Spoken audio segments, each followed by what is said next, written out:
Chapter 411. Yi Siki shook her head. Why didn't you ask? She looked down at the withered lawn and said calmly, I was going to ask him, but on second thought, it's been too long. If I ask him now, it'll seem like I don't trust him enough. Since I've decided to take him back, I'll trust him one more time. Xiao Tianxing raised his eyebrows thoughtfully. She suddenly looked up and smiled at him. I almost forgot. Tell me your bank account number. I'll transfer the money to you later. He said helplessly, must you calculate it so clearly? Of course. Even if we're friends, I can't take advantage of you. Yi Siki took out a post-it note and a pen from her handbag and urged, hurry up and tell me. You're a man. Don't be so wishy-washy. Okay. Xiao Tianxing had no choice but to give her his bank account number. He looked down at her. Her slender fingers were holding the pen as she wrote down her bank account number on the post-it note. Her beautiful side profile glowed healthily under the sunlight, and there was a peaceful smile on her red lips. Is this it? I didn't write it wrong, right? No.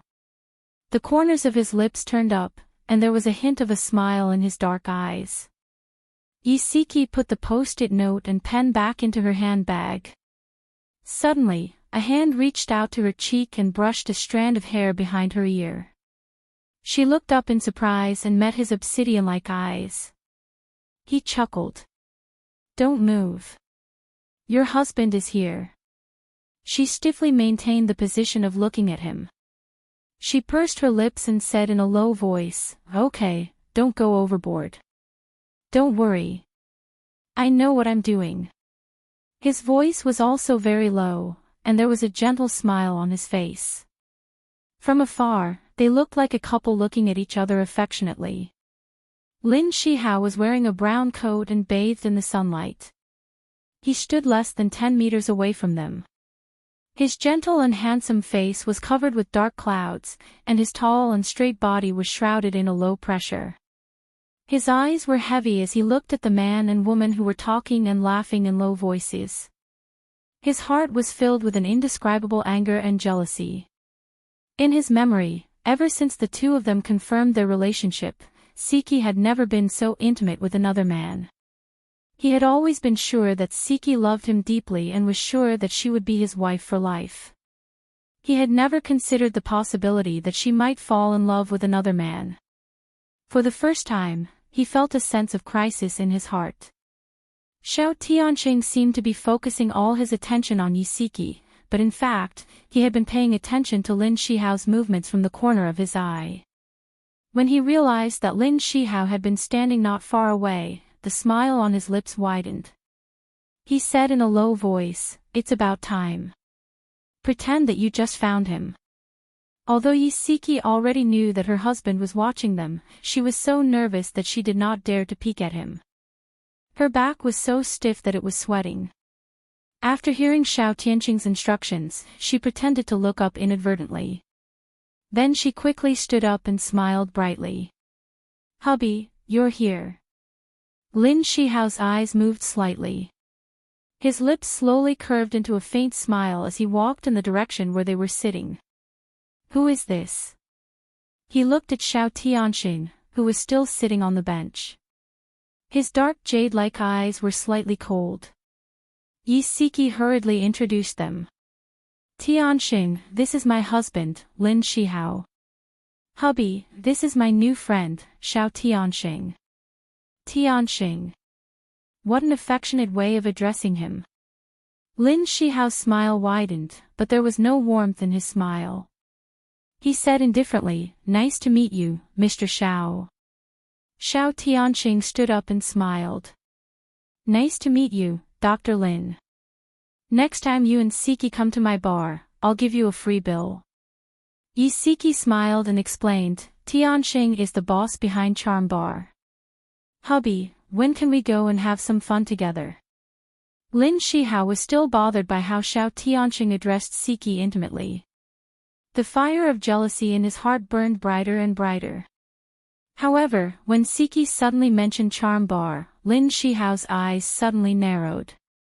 The smile on his lips became stiff, and his hands quietly clenched.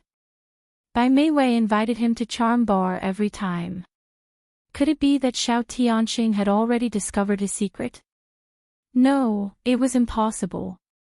If Xiao Tianxing had discovered his secret, he would definitely tell Siki. He slowly calmed down and smiled. Okay, but there's no need for a free bill. How can we let Mr. Xiao spend money? As he spoke, he calmly reminded Xiao Tianxing that Siki was already a married woman. Unexpectedly, Xiao Tianxing quickly threw another bomb. He raised his eyebrows and smiled. The two of you are really alike. Neither of you is willing to take advantage of others. Siki, say hello to little Nyonyo for me. I miss her. I still have something to do, so I'll leave first. Talk to you later. Lin Shihao looked at him coldly, waved his hand coolly, and turned to leave. Once his potential love rival left, Lin Shihao didn't have to keep a straight face. His face immediately darkened, and he sat on the bench without saying a word. Siki stole a glance at his livid face and laughed inwardly. She quickly walked forward and took out the thermos from the bag. She smiled and said, "Hubby, you've worked hard these days. I specially made chicken soup for you."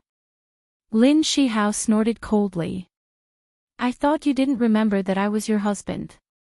He was jealous. Siki had never heard him speak to her in such a sour tone. To be honest, she enjoyed it. She tried hard to hold back her laughter and blinked innocently. "Hubby, what do you mean by that?" He raised his chin arrogantly and stared at her coldly. "Don't play dumb. What's up with that Xiao Tianxing?" She widened her eyes in realization. "Oh, you're talking about Tianxing. He's actually Bailey Han's friend." Once, Bailey Han and Xia had an argument. To stand up for Xia, I went to Bailey Han to settle the score. Tianxing was there at the time, and that's how we got to know each other. Tianxing. His cold aura almost froze her to death. "You've already gotten to the point where you call each other by their names?" Siki looked innocent. "Don't make it sound so bad. We're just ordinary friends."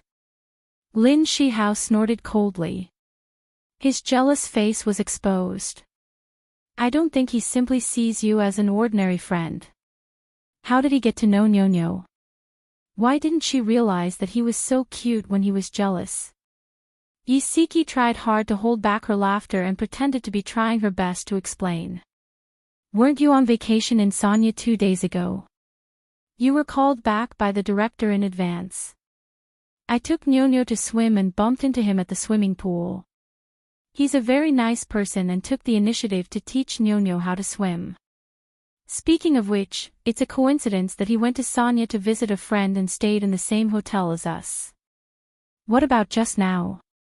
You were so close to each other. What's up with that?" Thinking about how they were talking and laughing in low voices just now, and how Xiao Tianxing even helped her tidy up her hair by her ears, the jealousy in his heart rose instead of subsiding. He was in a bad mood, so I was comforting him. As for the reason, she thought for a moment and said, "It involves his personal affairs, so I'm not in a good position to talk about it." He stared at her. "You'd rather let me misunderstand than explain it clearly?" Siki was slightly taken aback. His words made her involuntarily recall the scene of him and Bai Meiwei hugging each other at Charming Attraction. Her mood instantly fell, and she said gloomily, "Aren't you the same?" Lin Shihao's body stiffened. His fingers clenched tightly, his nails digging deep into his palms. He breathed slowly, trying his best to control himself, but his dark eyes inadvertently revealed his emotions. On one hand, he felt guilty toward her and wanted to compromise. On the other hand, he was jealous and indignant. The two conflicting emotions intertwined and messed up his mind. He almost couldn't control himself. With an ashen face, he abruptly stood up and said coldly, I'm going back to the office first. He was worried that if he stayed any longer, he might say something that would hurt her. Isiki stared blankly at his back as he strode away. Her fingers gripped the thermos so tightly that her knuckles turned white. She didn't know when, but her eyes were already misty. Was he feeling guilty? Otherwise, why would he run away so quickly? There was a special cafeteria in the hospital that provided meals for the doctors and nurses, but it was obvious that they had missed the meal time. After feeling sad, Isiki decided to send the chicken soup to his office. As she walked slowly along the corridor of the hospital, she occasionally saw family members supporting patients as they sought medical attention. When she saw the patients in pain, she thought of their marriage. Their marriage was also ill, but fortunately, it wasn't incurable. She had to work hard to save it. With this thought, her fighting spirit reignited. She straightened her back and stroked the hair by her ear. With a smile on her face, she walked towards Lin Shihao's office. She reminded herself not to provoke him when she saw him later. She didn't want to bring up the unhappy things. She just wanted to move him with gentle words. The door to the office was ajar. A woman's voice could be heard. "Shihao, I came to call you when it was time to eat just now. You weren't around, so I specially brought you a meal. It's all your favorite dishes." Isiki would never forget this voice for the rest of her life. It was by Mei Wei. Isiki took a deep breath and slowly exhaled. She tried her best to force a smile so that the smile on her face looked warm and natural. Then she gently pushed open the door. Bai Meiwei's back was facing the door as she stood in front of the office desk. There was a takeout on the table. Lin Shihao sat in the office chair expressionlessly. He had a pen in his hand and was writing something on a piece of paper. He didn't seem to care about Bai Meiwei's existence at all. Isiki's smile didn't change. Her voice was gentle as she said, "Hubby, I brought the chicken soup over." Lin Shihao suddenly looked up and met her eyes. Hearing Isiki's voice, Bai Meiwei's body stiffened. She didn't rush to turn around. Isiki's smile widened. She walked straight to the desk and put down the thermos. As if she didn't see Bai Meiwei, she opened the thermos and took out the lunchbox and soup box. The chicken soup was piping hot and emitted a strong fragrance. She then took out a pair of sanitary chopsticks from the bag and handed it to him. She said gently, "Hubby, eat it while it's hot. You're really too much. You were so focused on fighting with her just now that you didn't even think about how hungry you are. Come and see." Songshu 566. Chapter 412. Lin Shihao's deep eyes were filled with complex emotions. His Adam's apple bobbed a few times, and he suddenly held her hand. Perhaps it was because she had been outside for too long, but her hand was as cold as ice. His heart instantly softened, and he wrapped his hands around hers. His voice was hoarse as he said, "Your hand is so cold. Have you caught a cold?" Isiki curled her fingers and gently scratched his palm. She chuckled and said, "Hurry and let go. Dr. Bai is still here. You're making a fool of yourself." He didn't even look at Bai Meiwei. All his attention was on her. Not only did he not let go, he held her hand even tighter. The corners of his lips slowly turned up. "Stop fooling around. Your hand is so cold. Let me warm it for you." Isiki was helpless. "Hubby, don't worry about me. Hurry up and eat. Otherwise, it'll get cold later. Gigai, wait for another 2 minutes. The food won't get cold. I really don't know what to do with you." The two of them spoke as if there was no one else around. Their sweetness was exposed, and they didn't have any intention of avoiding suspicion in front of outsiders. Bai Meiwei looked at their hands that were held together. She really wanted to rush up and break them apart, but she tried hard to control herself. She dug her nails into her palms and forced a smile. Shihao, sister-in-law, I won't disturb you anymore. Yisiki smiled generously. Dr. Bai, thank you for bringing back lunch for my husband. But he can't eat that much right now. Look, this extra portion. Bai Meiwei's face was pale, and her eyes were misty. She looked at Lin Shihao aggrievedly, hoping that he would say a few words for her. Lin Shihao didn't even raise his head as he said indifferently, Dr. Bai, Xiao Wang is still in surgery. He hasn't had lunch either. Leave that boxed lunch for him. Bai Meiwei's entire body trembled as if she had suffered a huge blow. She reluctantly agreed, picked up the boxed lunch, straightened her back, and walked out with a lonely aura. It's tiring to stand. Sit down. Lin Shihao pulled Yisiki to sit on the chair beside him. His eyes were filled with a warm smile. My hands are already warm. Hurry up and eat. Yisiki pulled her hands away. He rubbed the back of her hand with his fingers as if to feel if her hand was warm. After a while, he let go of her. Wear more clothes when you go out in the future. Although you look beautiful like this, I want to see a healthy wife more. Yisiki pursed her lips and smiled. I know, naggy old man. He raised an eyebrow. You despise me. She blinked. How would I dare? I can't wait to like it. Lin Shihao chuckled softly and through the unpleasantness that had just happened to the back of his mind. Yisiki rested her chin on her hand as she looked at him. Her thoughts drifted back to a few years ago. At that time, they were still in university. Every day when they went to the cafeteria to eat, he would let her take a seat while he squeezed into the crowd to buy food. The other boys who passed by were all a little embarrassed. Only he was dressed neatly and had a gentle smile on his face. He carried 2 servings of food and walked towards her confidently. Her heart ached slightly. She pursed her lips and said softly, Hubby, actually, there's really nothing between me and Xiao Tianxing. He came to the hospital to visit his sister-in-law. We bumped into each other by chance and chatted for a while. He had already finished eating and was tidying up the thermos. When he heard what she said, he paused. After tidying up, he looked up at her. There was a faint sadness in his eyes and his tone was bleak. Wifey, I'm not suspecting you. I just have a sense of crisis. I'm worried that you've been abducted by someone else. Yisiki was stunned. She smiled and said, there are times when you're not confident.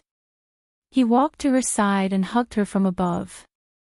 He said in a low voice, you're so charming, but I'm already old. Of course I'm worried that you'll be seduced by a young man. She pushed his arm and chuckled. How are you old? You're handsome and in the prime of your life. You've already charmed a lot of women. He had even charmed a high-quality woman like Bai Meiwei. He sighed softly. I only want to charm you. Didn't someone just say that I'm a naggy old man? Yisiki turned her head and looked at his handsome face. She played dumb. Did someone say that you're a naggy old man? Why didn't I hear that? Who said that? I'll help you teach that person a lesson. Lin Shihao's eyes lit up. He ruffled her hair and smiled dotingly. Naughty. She suddenly stood up and hugged him tightly before quickly letting go. Hubby, although I can't bear to leave, I have to go. Otherwise, I'll be accused of disturbing Dr. Lin's work. Okay, I'll come back early tonight. He bent down and kissed the corner of her lips. She was so embarrassed that her face turned red. She was afraid that someone would push the door open and enter at this moment. He helped her put on her coat and said gently, be careful on the road. There weren't many patients in the afternoon, so Lin Shihao could get off work on time. As soon as he came out of the office, he saw Bai Meiwei coming out of the office next door with a leather bag. Shihao, let's go to the movies tonight. She said it as a statement, not as if she was asking for his opinion. Lin Shihao frowned slightly and said in a low voice, "No, I want to go home early." Bai Meiwei took 2 steps closer to him and said in a voice that only the two of them could hear, "Have you forgotten that we made a promise? If you go on 5 dates with me within a month, I'll give up the child. Do you want to break this promise?" Lin Shihao's frown deepened. There was a hint of impatience in his deep eyes. He said in a low voice, "The dates will start next week." She put her hand on his arm naturally and said softly, "I already gave in to you the last time in Sanya. Can't you give in to me this time? Today is my birthday. I don't ask for much. I just want you to have dinner with me and watch a movie with me." Without batting an eyelid, he brushed her hand away and said indifferently, "Is today really your birthday?" It was too much of a coincidence. He had neglected her in the afternoon and made her angry. Now, she wanted him to have dinner and watch a movie with her. He almost suspected that she was doing it on purpose. She looked gloomy and laughed self-deprecatingly. "Why would I lie to you about something like this? If you don't believe me, you can call my dad and ask him. Since it's your birthday today, you should go home and reunite with your parents. My dad has an operation tonight. My mom is traveling overseas. Other than you, I can't find anyone else to celebrate my birthday with me. Shihao, even if we're just friends, you can't just watch me celebrate my birthday alone, right?" She stared at him with her beautiful eyes, which were full of pleading. Lin Shihao's lips tightened. After a moment of silence, he finally gave up and said in a low voice, "After today, there are only 4 dates left. Remember your promise." She smiled. "I'll always remember it clearly." He looked at her deeply and turned to leave. He didn't care if she could keep up with him. On the way out of the hospital, he took out his phone and called Yisiki. "Honey, I'm celebrating my colleague's birthday tonight. I won't be home for dinner. I might be back a little late. You and Nyonyo don't have to wait for me. Rest early." Yisiki glanced at the prepared ingredients on the kitchen counter. It was sumptuous, and all of them were his and Nyonyo's favorites. She smiled. "Okay, I got it. You can't hold your liquor well. Don't drink if you can." Okay." His laughter was deep and joyful. Bai Meiwei walked behind him. She heard every word he said. Her fingers tightened around her purse, and a hint of hostility appeared in her eyes. If Lin Shihao turned around at this moment, he would be able to clearly see her face contorted with jealousy. Lin Shihao didn't care about what to eat at all. He simply said, "Anything." Bai Meiwei's smile didn't change. She suggested Western food, but Lin Shihao still said, "Anything." It was supposed to be a romantic candlelight dinner. They were a perfect couple, and it attracted the attention of many people around them. Unfortunately, the male lead didn't give them any face. He was so stingy that he refused to smile. He continued to enjoy the food expressionlessly. It wasn't until the end of the meal that he politely raised his glass and said, "Happy birthday." "Thank you." Even though she had been ignored for an entire night, Bai Meiwei still smiled because of his well wishes. Ever since that drunken mess, Lin Shihao secretly swore that he would never drink again. So for tonight's candlelight dinner, he used cola instead of red wine. He symbolically took a sip of cola, put down the glass, and called the waiter over to pay the bill. When the two of them came out of the Western restaurant, the sky was already dark. The streets were brightly lit, and the cold didn't stop people from enjoying the nightlife. There were more than 10 people lining up at the entrance of the cinema to buy tickets. Lin Shihao raised his wrist to look at the time, and his brows furrowed. Bai Meiwei smiled secretly. She reached into her purse and took out her phone. She waved it in front of his eyes and smiled brightly. "Dang dang dang, look at what this is. It's an electronic movie coupon. I've already booked the tickets in advance. Lin Shihao didn't show any special expression. He said indifferently, since it's like this, you can go to the self-service terminal to exchange for movie tickets. I'll go buy drinks. What do you like to drink? She pursed her lips. Lemon tea. After she exchanged for the movie tickets, she stood at the entrance of the cinema and looked at Lin Shihao, who was not far away. He stood in front of the hot drink store, and the soft light poured down on him. He was as gentle as jade, and it felt like a lifetime ago. They were clearly so close to each other, but she felt like there was a gap between them. She wanted to cross it, but he kept retreating. In this tug-of-war of love, she didn't want to be the loser, so she had no choice but to force herself to get closer to him, little by little. She quietly picked up her phone and took a picture of him standing in front of the hot drink store. They were like two strangers who walked into the cinema one after the other. Under the dim lights, they found their seats. Bai Meiwei sat on Lin Shihao's left. He sat up straight, and his hands were naturally placed on the armrests of the chair. He looked straight ahead. Even though the movie hadn't started yet, the ending song of the previous movie was still playing on the big screen. But he was watching it very seriously. Attention, Songshu 566. Chapter 413. Bai Meiwei knew that he was actually trying to avoid communicating with her, but this was a good opportunity for her. She quietly placed her right hand on the armrest of the chair, very close to his left hand. She pretended to play with her phone with her left hand and quickly took a picture of the two hands side by side. The movie wasn't good. It was a big production with a famous director, famous actors, and a huge amount of money. It was advertised that an elite Hollywood production team would be joining the cast, but the plot was terrible and lacked logic. In order to pursue the so-called cool scenes, the complete plot was abandoned, leaving the audience confused.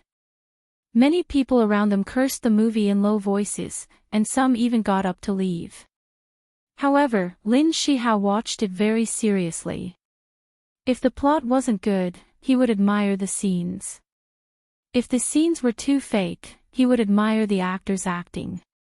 If the acting was terrible, at least the costumes were good. In short, he was completely immersed in his own world, completely ignoring the actions and emotions of the people around him. Seeing him like this, Bai Meiwei became even more determined. She clicked and sent the two photos she had secretly taken to a phone number. Yisiki was sitting on the sofa with Nyo in her arms, watching TV. The mother and daughter were laughing heartily from the costume comedy, so they didn't hear the text message ringtone at all. After the TV series ended, she carried her daughter back to the room to sleep. Only then did she realize that there were two unread messages. The number was unfamiliar. She curiously opened the messages. There was not a single word in them, only two pictures. The first picture was a profile of a man standing in front of a hot drinks restaurant. The background of the picture was a movie theater. Although it was a little far, Yisiki recognized at a glance that it was Lin Shihao. However, she still couldn't believe her eyes. After zooming in on the picture, she confirmed that the person was indeed Lin Shihao. The second picture was of two hands placed side by side on the armrest of the chair. From the back of the hands, it was easy to tell that it was a man's hand and a woman's hand. The man's finger was wearing a ring, and the design was exactly the same as Yisiki's. Without a doubt, this hand was also Lin Shihao's. The hand side by side with him should be Bai Meiwei's, and the person who sent her these two messages should also be Bai Meiwei's. Lin Shihao lied to her again. Yisiki's fingers trembled and she almost dropped her phone. It was already past 9 o'clock and he still hadn't come back. Her burning heart slowly turned cold. Xiao Tianxing did not expect to receive a call from Yisiki at this time. After the call was connected, the other party did not speak for a long time. He said hello a few times but did not hear any response. He muttered suspiciously, could it be that the woman dialed the wrong number? Just as he was about to end the call, a tired voice came from the other end. Xiao Tianxing, he lied to me again. Xiao Tianxing's fingers suddenly tightened. He paused and chuckled. It's the right thing to come to me when something like this happens. Tell me, what exactly happened? Yi Siki leaned back on the sofa and held her forehead with one hand. Her voice sounded very depressed. He said that it's his colleague's birthday, so he wants to celebrate it with her and will be back later. But just now, I received 2 photos. She briefly described the contents of the photos. It's obvious that he's with Bai Mei Wei. They're watching a movie together. God knows, we haven't been to a movie theater together for a few years. Xiao Tianxing's gaze turned cold and his lips curled into a sneer. I didn't expect Bai Mei Wei to be so capable. She laughed bitterly. Her laughter was worse than her crying. Yeah, I admire her too. I feel like I can't handle this woman anymore. Xiao Tianxing suddenly raised his voice. Are you stupid? You still have me as your teacher. Under my careful guidance, it won't be difficult to defeat her. Let me tell you, the battle to protect your marriage has just begun. Don't you dare back out. Yi Siki's cold heart warmed a little. She laughed silently. I'm not backing out. I'm just feeling a little uncomfortable, so I called you to ask for comfort and guidance.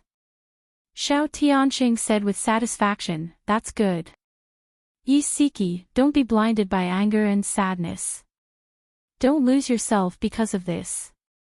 Myself? I'm getting more and more confused about what kind of person I am.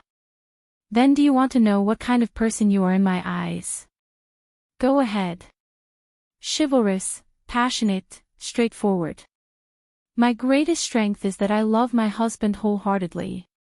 My greatest weakness is that I love my husband wholeheartedly, so much so that I forget to love myself. Xiao Tianxing paused and said slowly in a low voice, Yi Siki, let me ask you.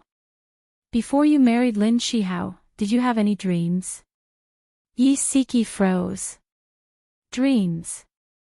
She had almost forgotten that she had such a thing. Ever since she married Lin Shihao, she only had him in her heart. Ever since she had Nyonyo, she only had her family in her heart.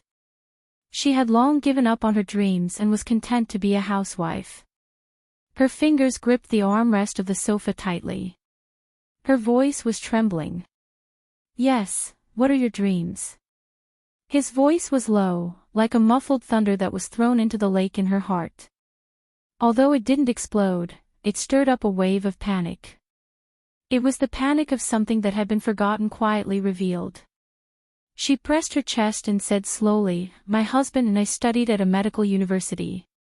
He studied clinical medicine, and I chose nutrition. My dream back then was to become a nutritionist. She grinned self-deprecatingly. Actually, I've achieved my dream. As a housewife, I've been studying recipes every day. I want my husband and children to eat healthier and more nutritious food. He paused. Are you willing to limit your talents to a family? Yi Siki was silent for a long time. Then she chuckled.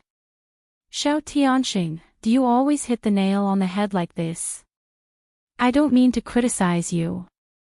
I just want you to see your heart clearly.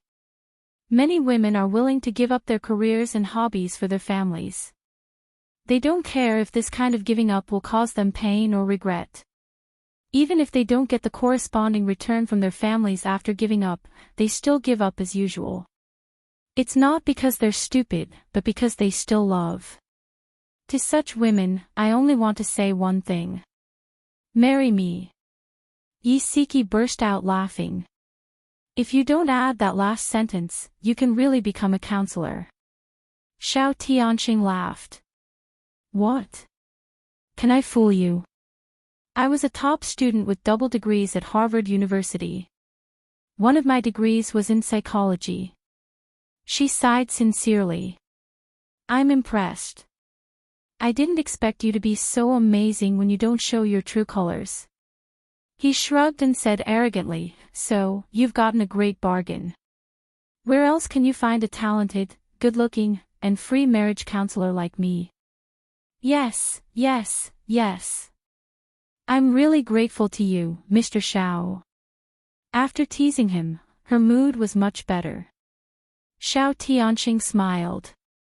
"Let's meet tomorrow. I have something to give you." He always liked to be mysterious. Yisiki asked what it was, but he refused to tell her the answer. He just wanted her to look forward to it. After the movie ended, Lin Shihao offered to send Bai Meiwei home. Although he didn't want to have anything to do with her, from a gentleman's point of view, he couldn't let her take a taxi home by herself.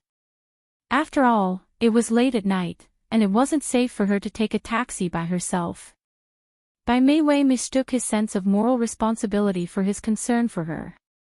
Although she said those words politely, she was actually overjoyed. By the time Lin Shihao sent her home and returned home, it was almost 11 o'clock. The lights in the living room and bedroom were on. Yisiki was lying on her side on the bed. She was curled up under the quilt and looked like she was already asleep. Lin Shihao was worried that the sound of running water would wake her up, so he took a towel to the bathroom in the living room to take a shower. After tidying himself up, he quietly lay down beside her and turned off the table lamp. He moved closer to her and hugged her from behind. She murmured softly, as if she was dreaming, "Hubby." He replied softly, "I'm here." She suddenly turned around and leaned against his chest. Her right hand clutched his pajamas tightly, as if she was afraid that he would run away. Lin Shihao felt a sour and astringent taste in his heart. He lowered his head and kissed her forehead, hugging her tightly. The next day, it started to snow. The sky was gloomy, and snowflakes fluttered in the air. Yisiki walked into the cafe where they had agreed to meet. There was a layer of snow on her hat. Xiao Tianqing got up and helped her remove her jacket in a gentlemanly manner. She was a little embarrassed and smiled. "Thank you." He gestured for the waiter to pass them the menu. "What would you like to drink?" She glanced at it casually. "Cappuccino." The coffee was quickly served, along with a few exquisite desserts. Yisiki gently stirred her coffee and smiled. "Now can you tell me what you're going to give me?" Xiao Tianqing took something out of his pocket and placed it beside her coffee cup. "This is a miniature tracker. There's a SIM card inserted into it. Put the tracker in the trunk of Lin Shihao's car. In the future, no matter where he drives, you can use your cell phone to dial the SIM card number in the tracker to get his exact location." Yisiki was dumbfounded. "Follow him." No, no, no. I can't do that." Xiao Tianqing was exasperated. "Idiot. Following him is not our goal. Our goal is to know his whereabouts and ruin his date with Bai Meiwei. Do you understand?" She was a little flustered when she saw the tracker. "I understand. But if my husband finds out about this, he'll definitely think that I'm interfering with his privacy. I won't be able to clear my name even if I jump into the Yellow River. Also, I don't want things to develop to that stage. I think it's better for us to trust each other a little more." Xiao Tianqing sneered. "You trust him, but he's lying again and again. Even if he has some hidden troubles, you'll still feel bitterly disappointed, won't you?" Beauty novel, Hongcha 866. Chapter 414. Xiao Tianqing sneered, "You trust him, but he's been lying time and time again. Even if he's hiding something, you'll still feel bitterly disappointed, won't you?" He hit the nail on the head, and she couldn't refute him.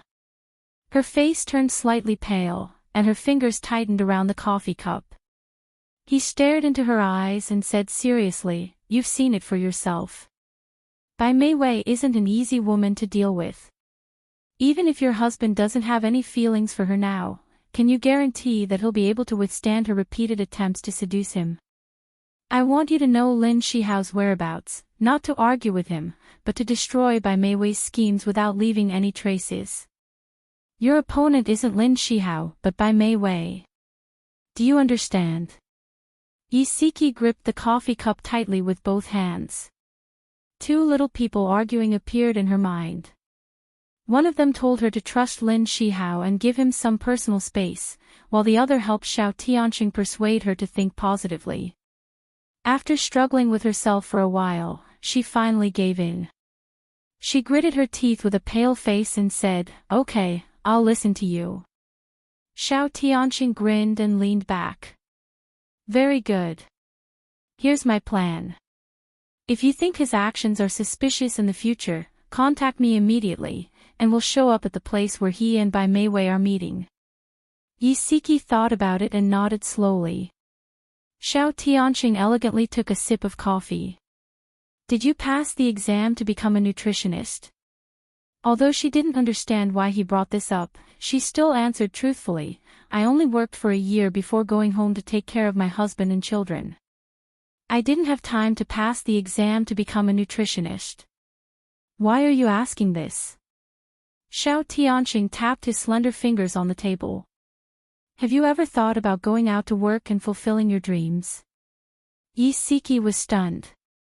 She hadn't expected him to take her words to heart. She ran her fingers through her hair and smiled. "I've thought about it before, especially now that Nyonyo is getting older. I don't need to spend too much time taking care of the children, so I have more free time. However, I haven't interacted with the outside world for 5 to 6 years, and I feel like I'm out of touch with the world. It won't be easy to find a job that suits me." Xiao Tianqing's thin lips curved slightly, and his eyes were smiling. "I have a friend who works in the catering business. He needs a nutritionist. If you're interested, I can introduce you to him. According to him, the job is very easy. He works 5 hours a day and has 2 weekends off. The main task is to formulate nutritious meal plans, develop nutritious recipes, train the catering staff, and so on." Upon hearing his introduction, Yi Siki couldn't help but feel excited. Not only was the working hours short, so she had enough time to take care of her family, but more importantly, the work could stimulate her passion. As a housewife, her greatest hobby over the years was to study recipes. It would be great if she could bring this interest into her work. However, she hesitated for a moment and said, "I'm afraid I'm not qualified enough to do this job well. I don't have any nutritionist qualifications.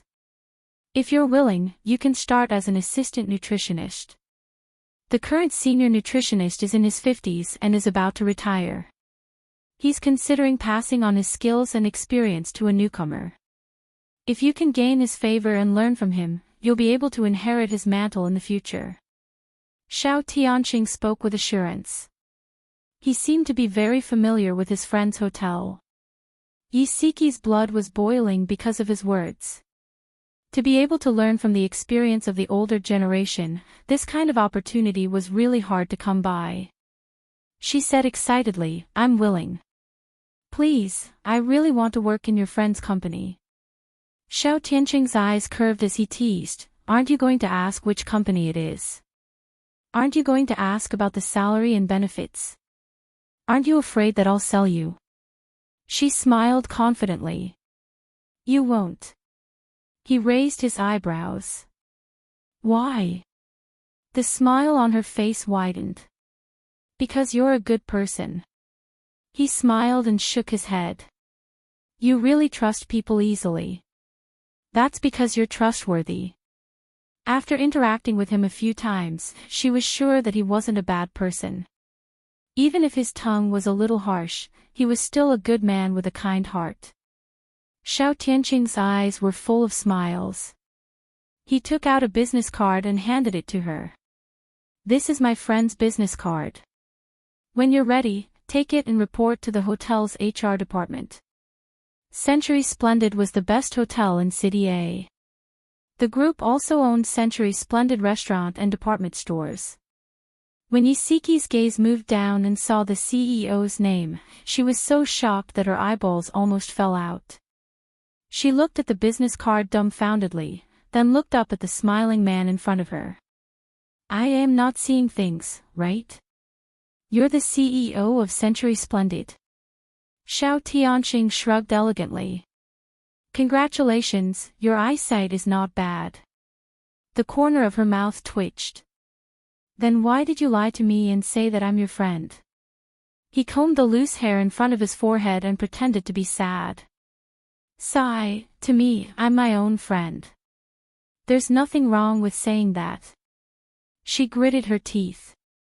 You did it on purpose. He nodded honestly, his eyes full of smiles. I did it on purpose. He wanted to see her shocked expression.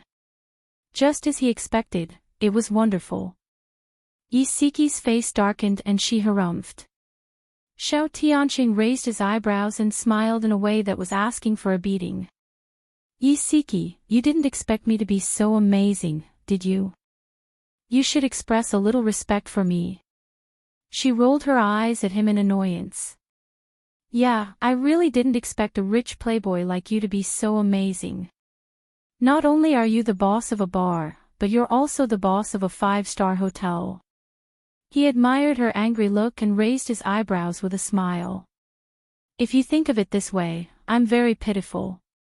I've dedicated my days to Century Splendid and my nights to charm. I don't even have time for myself anymore. Yusiki couldn't keep a straight face anymore. She couldn't help but laugh.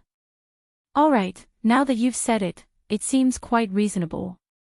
But didn't you want me to express my respect for you? Why are you suddenly acting pitiful? Once you understand how pitiful I am, you'll admire me even more. He wasn't lying. To be able to manage 2 companies so well, he was indeed a very capable person. Although Yusiki didn't say anything, she was full of admiration for him in her heart. After calming down, Yusiki began to think about a more realistic problem. You let me work at your hotel. This is considered getting in through the back door, right? Will it cause you any trouble? Xiao Tianqing stared into her eyes with a serious expression. This is indeed getting in through the back door, but the one who will be troubled won't be me, but you. If news of this gets out, you'll be questioned by everyone. You have to prove yourself with your own ability and make them Gigai shut up. Tell me, can you do it? Her eyes were firm. I won't let you down. He smiled. Very good. This is the Yusiki I know. After leaving the cafe and driving home, Yusiki began to worry. Would Shihao agree to let her start working again? Should she tell him that this job was offered to her by Xiao Tianqing? She thought about it for a long time and decided to tell him the truth. During dinner, Yusiki mentioned that she wanted to leave the house and start working again. Unexpectedly, she received Lin Shihao's support. He smiled and said, Honey, I support you to have your own career, but don't work too hard. Actually, even if she didn't mention it, he was also thinking about this problem. As Nyonyo got older, Siki had more free time. If she had nothing to do, she would feel bored and might even be annoyed. It was a good thing for her to pick up her hobbies again. Yusiki smiled happily.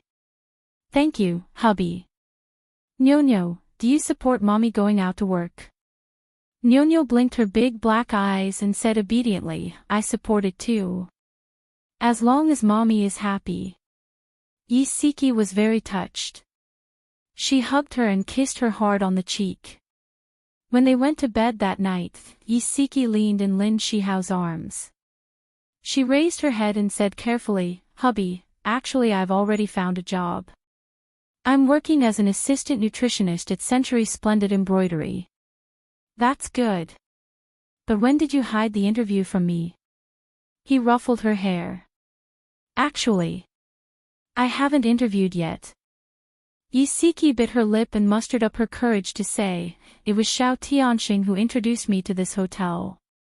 He's the owner of this hotel. Lin Shihao's expression suddenly changed. He stared at her with his deep eyes, which were surging with something that made her afraid. His voice was deep and cold. You agreed to his request. Yisiki stroked his chest to help him calm down. She said gently, don't be angry. Before I agreed to his request, he didn't tell me that this hotel was his. He said that this hotel belonged to his friend. He introduced me to the job and told me about the job. I liked it very much. He even said that there would be a senior nutritionist to take care of me. That's why I agreed. His eyes narrowed dangerously and his voice became even colder. You still agreed to accept the job after knowing that he was the boss. Yisiki leaned her head against his chest and said softly, I accepted the job because I really like it. Ever since Nyonya was born, I gave up the job that I originally liked, but I didn't give up my hobby. I studied recipes at home. Home is where I show my results. Occasionally, I have bold ideas. I want to go to a wider place and show what I've learned. Hubby, if you really don't want me to work at his hotel, then I'll find an excuse to decline. Don't be angry anymore, okay? Lin Shihao's heart ached and he hugged her even tighter. He always remembered her dream. She said that she wanted to become a senior nutritionist. He clearly remembered how emotional she was when she said that. After Nyonya was born, she took the initiative to quit her job in order to take care of the child and be his good wife. She was willing to be a housewife. She had already given up a lot for this family. How could he stop her from embarking on the journey to realize her dream because of his selfishness? Attention, Hongcha 866. Chapter 4:15. Lin Shihao narrowed his eyes and said slowly, I agree to let you work at his company, but you have to promise me that if you find out that he has feelings for you other than as a normal friend or superior, you have to resign. Okay, I promise you. Yisiki hugged his neck excitedly and kissed him on the cheek. Hubby, I'm so happy. Thank you. I really don't know what to do with you. Lin Shihao ruffled her hair helplessly. Hubby, you're the best. Yisiki could tell that a certain someone was still feeling a little uncomfortable. She used her long-lost peerless coquettish technique and hugged him, rubbing and kissing him. She didn't even realize that the evil fire in his heart was coming out. Lin Shihao's body part was slowly changing. He purposely rubbed her waist with that part and chuckled softly. Wifey, you're the one who started this. You have to be responsible for appeasing the fire. Yisiki blushed. She rarely took the initiative in this aspect, but seeing that he was willing to let go of his grudge and agree to let her work at Xiao Tianqing's company, she had to reward him. She hooked her arms around his neck and raised her head to kiss his lips. He enjoyed her initiative and let her take the initiative. He opened his mouth cooperatively and kissed her passionately. With nimble movements of his fingers, their bathrobes were unknowingly pulled apart. Their skin touched, bringing a wave of numbness, and at the same time, it caused their souls to throb. Lin Shihao's fingertips slowly slid down. His breathing became heavy and difficult to control. He followed her beautiful neck to her collarbone and left a faint bite mark. He whispered in a hoarse voice, "You're mine." He wanted to leave his mark on her body and make the man who coveted her go away. Yisiki's body was on fire from his teasing. Her body's reaction was completely instinctive. She wanted to be filled with something. Lin Shihao's kiss went lower and lower, until his mark landed on her abdomen. Her entire body tensed up, and she was about to cry out. She helplessly called out to him, "Hubby." It's so hot, under the dim light, her eyes were misty and her cheeks were red. She bit her red and swollen lips and moaned softly. She was so beautiful that he almost couldn't take his eyes off her. He held her slender waist with both hands and looked at her delicate face with his dark eyes. He laughed deeply and said in a hoarse voice, "Wifey, don't worry. I'll satisfy you soon." His flirtatious words made her blush even more.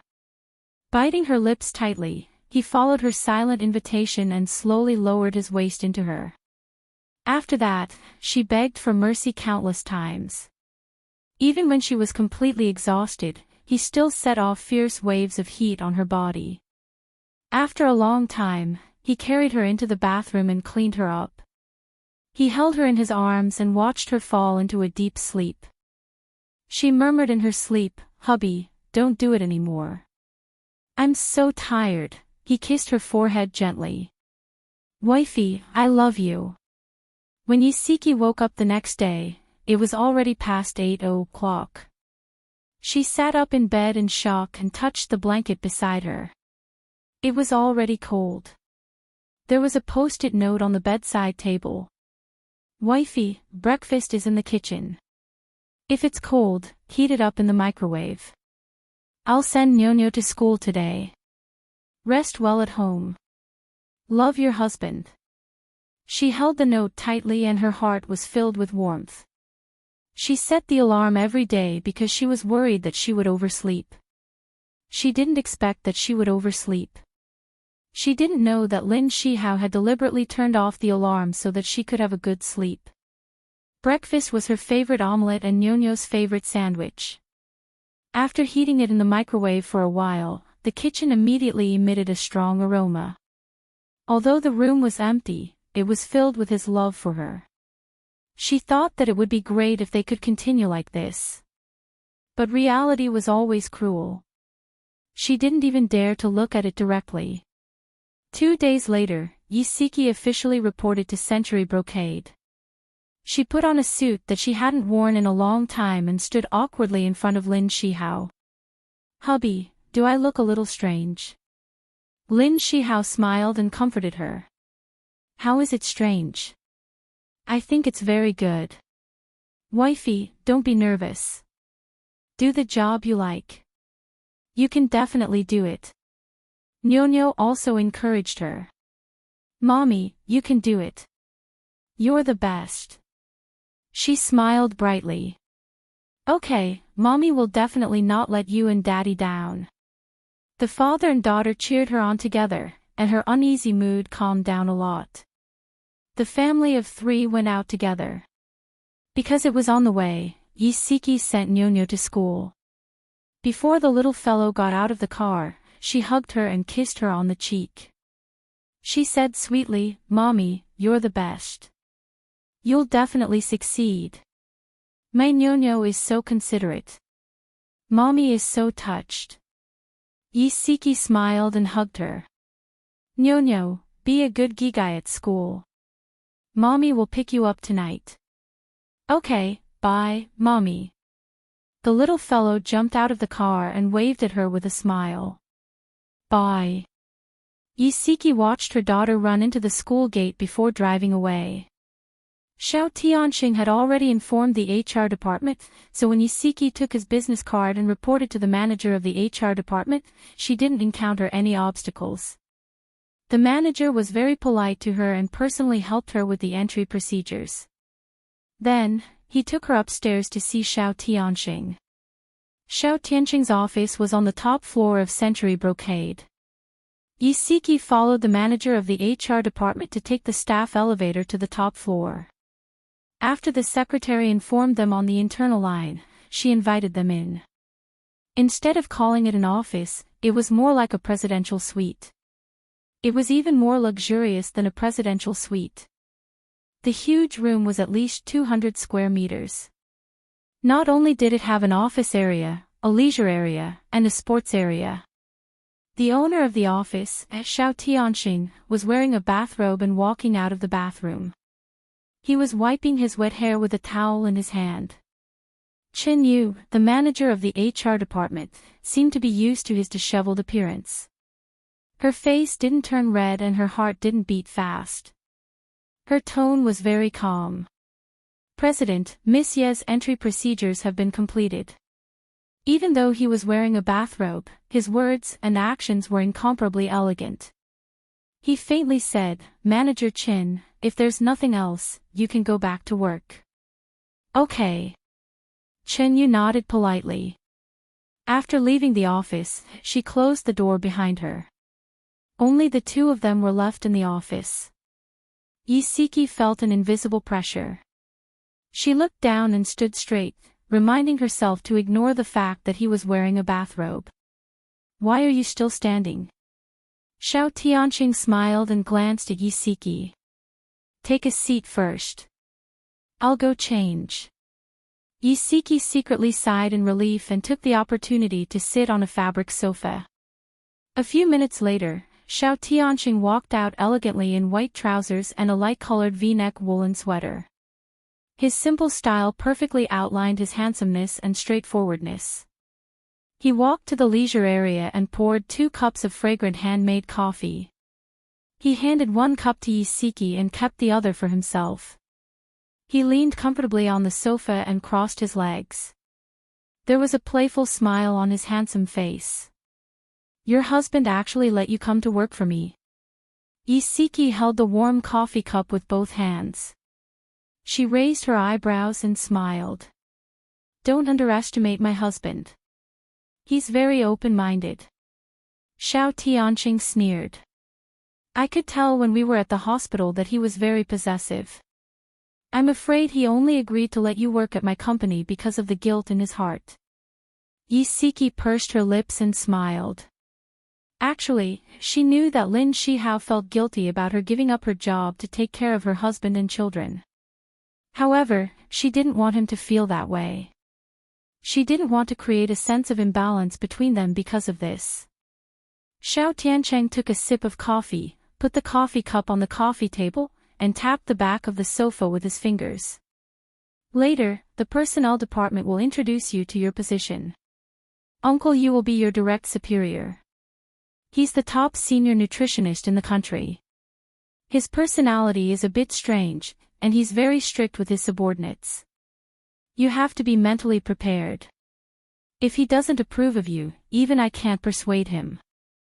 If you want to back out, it's not too late. The corners of his lips curled up and his eyes flashed with a sly light.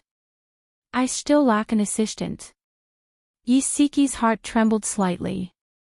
She understood that the top people in the industry usually had a strange temper. However, this didn't make her want to back out. Instead, it aroused her strong initiative. She smiled slightly.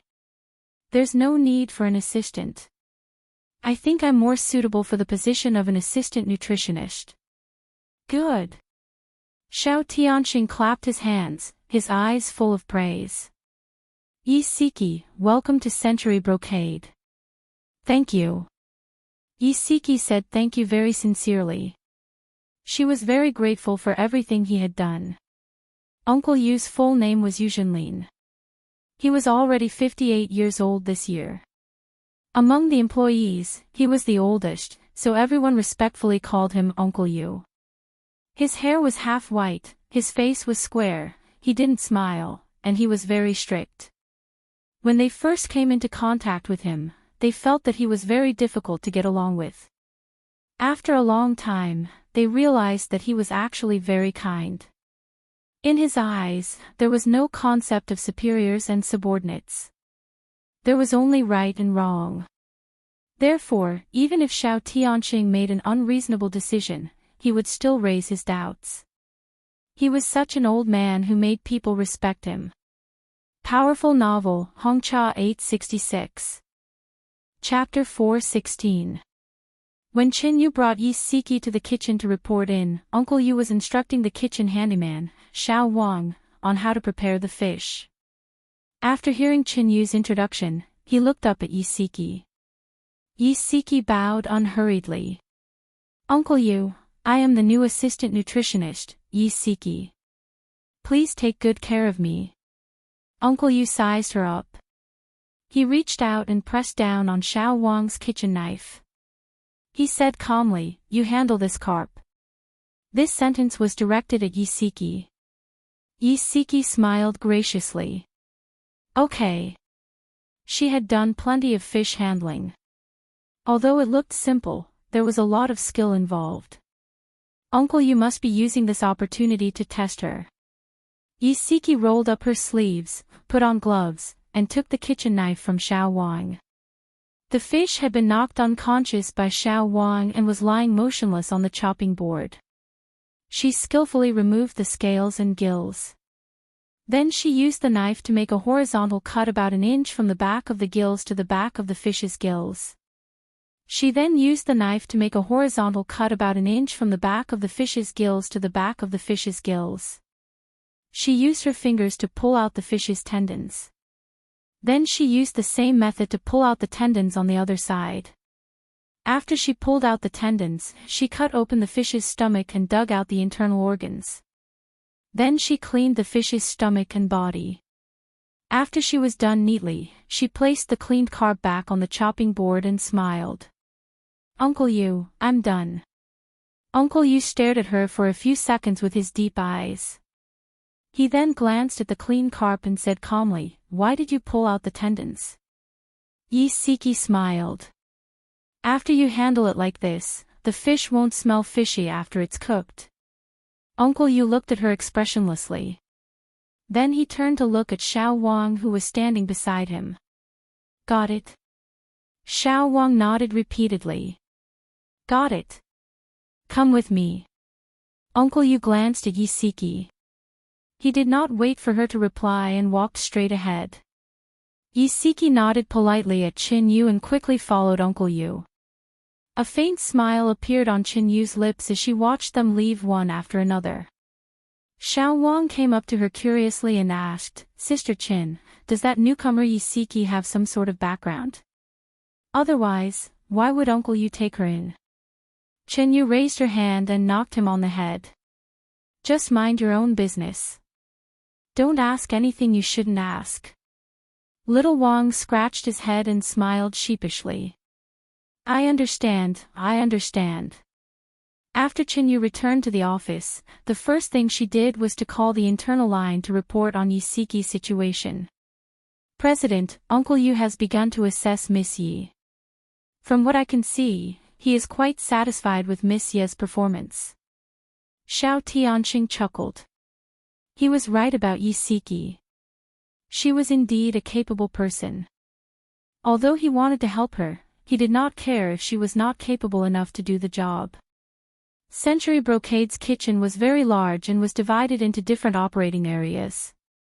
There was a cutting room, a pooling area, a cooking area, a steaming area, a catering area, a dish delivery area, and so on. Here, the division of labor was clear.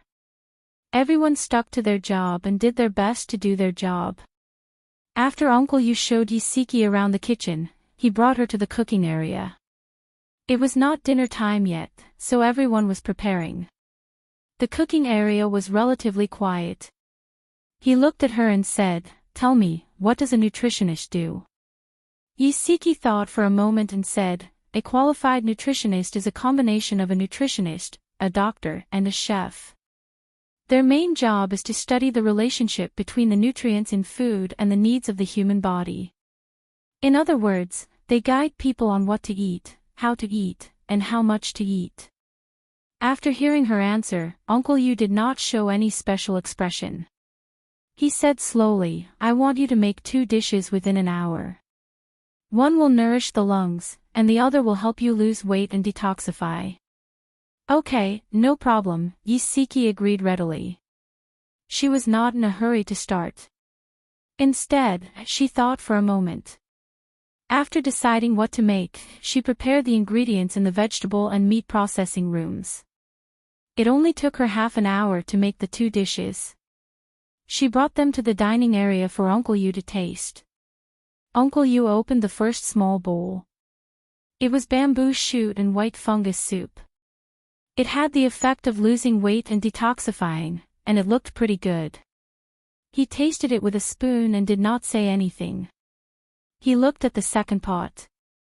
Yisiki quickly opened the pot, ladled out half a bowl, and presented it to him with both hands. As he tasted it, Yisiki smiled and introduced, "The second dish is pumpkin stewed with beef.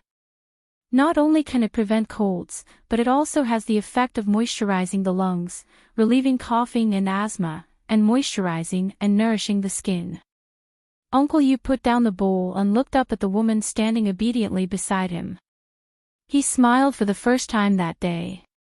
You controlled the heat well, used the right amount of seasoning, and handled the ingredients well. You passed. Yiseki's heart, which had been in her throat, finally calmed down. She clenched her fist and swung it down. She exclaimed excitedly, "That's great, Uncle Yu." "Thank you." Uncle Yu had already restrained his smile and said with a straight face, "Don't be happy too early. You still have a lot of room for improvement." Yiseki nodded profusely. "I know. I will continue to work hard." Uncle Yu nodded calmly and stood up from his chair. "Your task today is to supervise the workers in washing and cutting vegetables. How long should the vegetables be soaked so that the nitrite content does not increase? How should the meat be cut to make it easier to cook? You should know all these things, right?" "Yes." Yiseki was full of confidence. Uncle Yu lifted his chin. "Okay, get to work." Yiseki quickly familiarized herself with the work environment. Her theoretical knowledge and practical experience enabled her to handle the task with ease. Coupled with Uncle Yu's guidance, her passion for nutrition grew. She felt as if she had returned to her university days, full of passion, full of energy, and wholeheartedly wanting to make a career out of herself. This kind of passion and satisfaction even made her temporarily forget about the crisis in her family. However, forgetting did not mean that it did not exist. On Saturday, Lin Shihao said that he had to attend a seminar and would not be home for lunch. He would only be home in the evening. Before he left, he hugged her and kissed her cheek. She did not know if it was her imagination or if she was just suspicious, but she felt that there was something wrong with his expression. Yiseki hesitated for a long time, but in the end, she still dialed the card number in the tracker. Soon, the tracker transmitted his location to her phone. The Starlight Revolving Restaurant, located on the highest floor of City A, was magnificently decorated and extraordinary. Through the spacious and bright floor-to-ceiling glass windows, there was a panoramic view of the tall buildings, the beautiful beach, and the Zongjing Avenue. There were more than 100 kinds of exquisite Chinese and Western dishes on the dining car surrounded by flowers. In the middle of the restaurant, a jazz band was playing a graceful and affectionate nostalgic song. Yiseki and Xiao Tianqing walked into the restaurant and immediately saw Lin Shihao and Bai Meiwei sitting by the glass window. At this moment, Bai Meiwei was wearing a red wool dress.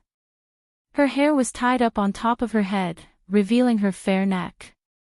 Her pearl earrings made her face look even more radiant.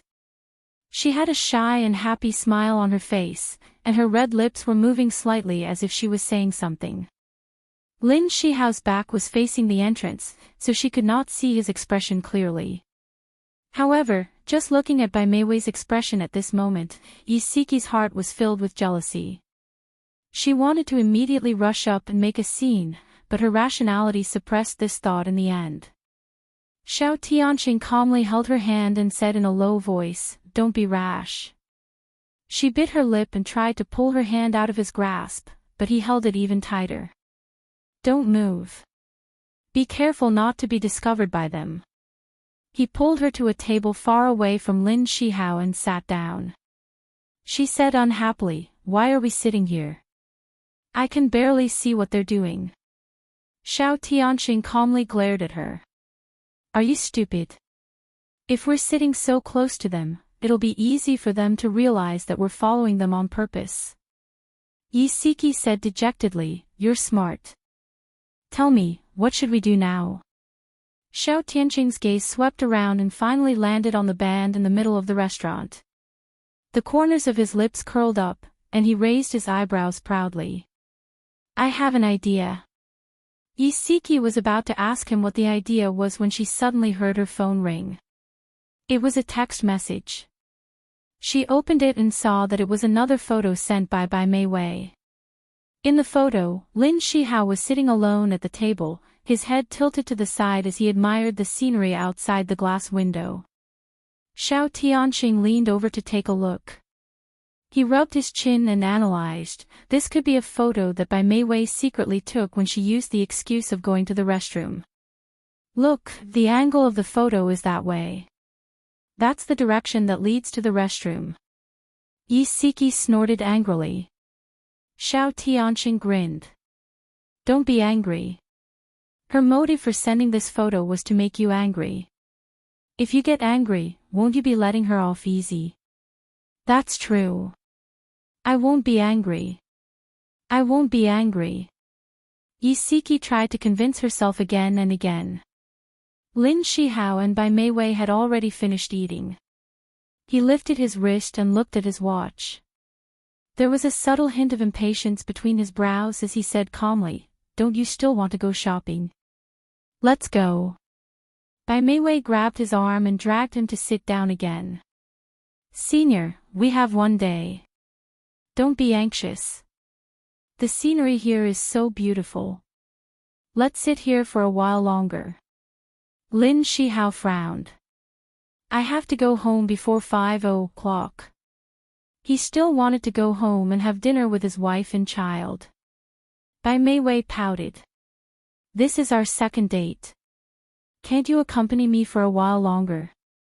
Lin Shihao pursed his thin lips and his eyes darkened. Just as he was about to say something, the lead singer of the band said through the microphone, "Dear distinguished guests, we are very sorry to interrupt your meal. A guest would like to dedicate a song to his friend. Mr. Xiao, please come on stage." Welfare, Songshu 566. Chapter 417. Xiao Tianqing, this name suddenly entered Lin Shihao's ears. He suddenly turned his head and looked towards the center of the restaurant, only to see a man in a suit elegantly walking towards the band. With a warm smile on his handsome face, Xiao Tianqing took the microphone from the lead singer. His eyes gazed affectionately in a certain direction, and he slowly said, "This song, I want to give to my friend, this one. I promise you, this is my promise to you, I will give you strength, I will give you hope, Siki." Lin Shihao's eyes suddenly tightened. He couldn't believe his eyes as he followed Xiao Tianqing's gaze to the corner of the dining room. He saw his wife. She was wearing a bohemian-style knitted dress. Her beautiful short hair was tucked behind her ears. Her eyes were smiling as she looked at Xiao Tianqing. This "I Promise You" was a classic foreign love song. Xiao Tianqing sat on a high chair with a guitar in his arms. The beautiful melody flowed slowly from his slender fingertips. His magnetic and gentle voice affectionately expressed his deep love. He gazed at Yi Siki from afar, as if she was the only one in the world. Lin Shihao clenched his fists tightly. His sharp gaze locked onto Xiao Tianqing and Yi Siki. The jealousy in his heart burned like a volcano that was about to erupt. Bai Meiwei also saw Yi Siki. Her eyes flashed with jealousy and hatred. She chuckled and said, "Senior, is that sister-in-law? I know that man. He's the owner of Charm Bar. When did they become so close? They're also dating, right?" Lin Shihao's expression turned even uglier. His nails dug into his palms. His eyes were fierce. He wanted nothing more than to pounce on Xiao Tianqing and tear him apart. Bai Meiwei's smile widened as she sensed the hostility emanating from his body. Her voice also became softer as she said, "I thought sister-in-law loved you very much. Now it seems that she and Xiao Tianqing are already in love with each other." Her words were like a match that ignited the bomb in Lin Shihao's heart. With a bang, the bomb exploded and blew up all of his rationality. The song ended. The lingering sound lingered in the air. Everyone was immersed in the affectionate and beautiful song, unable to extricate themselves for a long time. Yi Siki couldn't help but stand up and applaud Xiao Tianqing. The lonely applause quickly led the others to applaud. For a moment, the applause was like thunder. The lead singer of the band joked, "Mr. Xiao, your singing is excellent. It's China's music industry's loss that you're not a singer." Xiao Tianqing smiled. Sorry. Actually, I rarely sing. I hope that my friend will like it. The lead singer looked at Yi Siki and said loudly, Miss Siki, do you like Mr. Xiao's gift? His action attracted everyone's attention to Yi Siki. Some people smiled kindly, while others looked at her curiously. She blushed slightly and brushed her hair behind her ear embarrassedly. She pursed her lips and smiled. I like it. As soon as the word, I like it, came out of her mouth, a tall figure rushed to her side like lightning. He grabbed her wrist and dragged her out recklessly. Hubby. Yi Siki's eyes widened. She looked up at the man who was dragging her. Lin Shihao's handsome face was covered with dark clouds. His dark eyes were surging with anger, ready to burst out at any time. He was very strong. His grip on her wrist hurt. She couldn't help but cry out, it hurts. Hubby, what are you doing? Come with me. His thin lips were pursed tightly. His sharp gaze was like a sharp knife stabbing at her. His voice was bone-chilling, but his grip on her wrist loosened subconsciously. Slow down. Yi Siki staggered a few steps and almost fell down from his dragging. Xiao Tianqing stuffed the guitar into the lead singer's arms and rushed over. He scolded coldly, Lin Shihao, let go of her. This is between us husband and wife. You don't have to interfere. Lin Shihao said, then dragged Yi Siki away. Xiao Tianqing didn't chase after them this time. Instead, he crossed his arms and a sly smile appeared in his eyes. The customers in the restaurant were shocked by this scene. They used their rich imaginations to speculate about the ins and outs of the situation. Some people even whispered to each other and exchanged gossipy opinions. Bai Meiwei looked at the empty seat opposite her and trembled with anger. She didn't expect Lin Shihao to rush over without a care for anything and throw away his dignity in front of so many people. She took a sip of her drink and tried to suppress the anger in her heart. She picked up her purse and was about to follow them. The waiter walked over and said politely, Madam, you haven't paid the bill yet. Bai Meiwei's face darkened. She quickly took out her wallet and pulled out a card. By the time she paid the bill, Lin Shihao and Yi Siki had already disappeared. She grabbed her purse and quickly walked out of the restaurant. She didn't expect to bump into Xiao Tianqing in the corridor. Xiao Tianqing stood in front of her with his hands in his trouser pockets. His gaze fell on her lightly. She nodded politely and took a step to the left, intending to walk past him. He also took a step to the left and blocked her path. She took a step to the right and he followed suit. Bai Meiwei simply stopped in her tracks. She stared at his face with her beautiful eyes and said calmly, Mr. Xiao, is there anything I can help you with? Xiao Tianqing sneered. Nothing. Her expression changed. She tried her best to remain calm. If there's nothing, please move aside. His lips curled into a mocking smile. He said calmly, that's strange. You go your way and I go mine. How am I in your way? She frowned and tightened her grip on her purse. Her voice was slightly cold. Very well. Since we each have our own objectives, then we have nothing to do with each other. She took another step forward.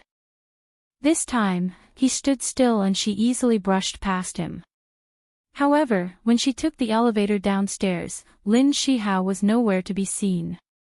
He had already dragged Yi Siki somewhere. Bai Meiwei was so angry that she stomped her feet and almost broke her silver teeth. A car sped along the road. Yi Siki gripped her seatbelt tightly and said uneasily, Hubby, slow down. Lin Shihao's face was terrifyingly gloomy. He looked straight ahead and gripped the steering wheel so tightly that his knuckles turned white. He said coldly, Why are you and Xiao Tianqing here? Yi Siki pouted pitifully. Chairman Xiao said he would treat me to a meal to celebrate my joining the company. In order to appease his anger, she addressed Xiao Tianqing as Chairman Xiao. Sure enough, Lin Shihao's expression eased a little. He sang for you. What's up with that? Yi Siki laughed dryly. Well, we actually made a bet.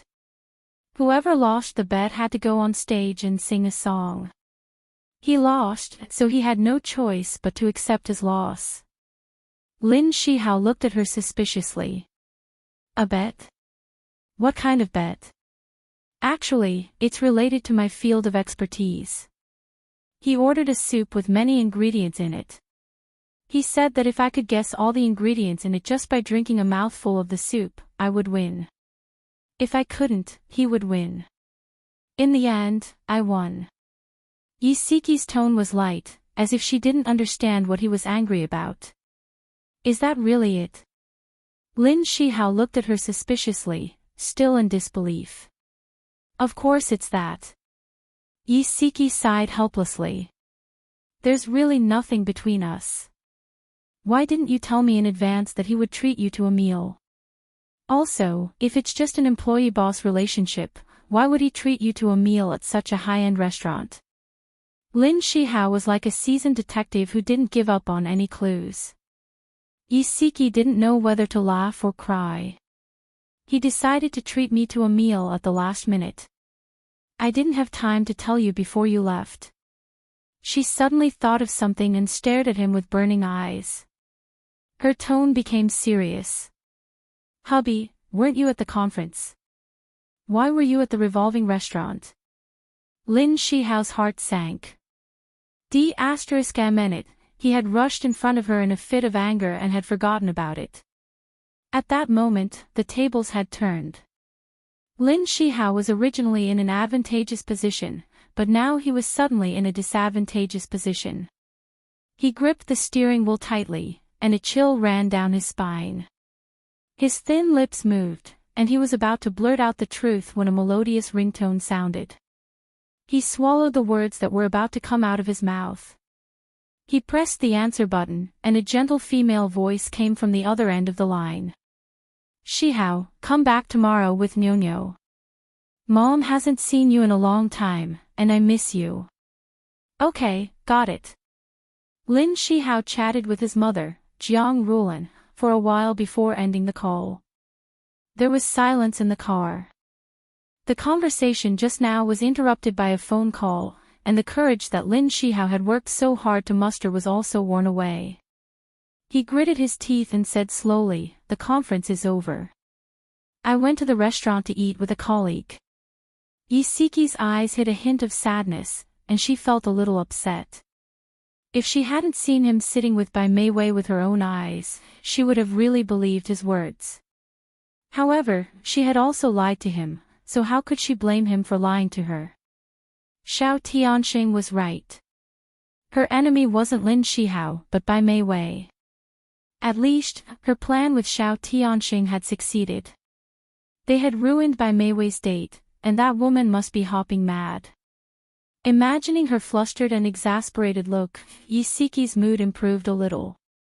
She grinned silently and said, let's go home. Nyonyo is home alone. He slowly spat out a word. Okay. Jiang Rulan was Lin Shihao's mother. She was a very powerful woman.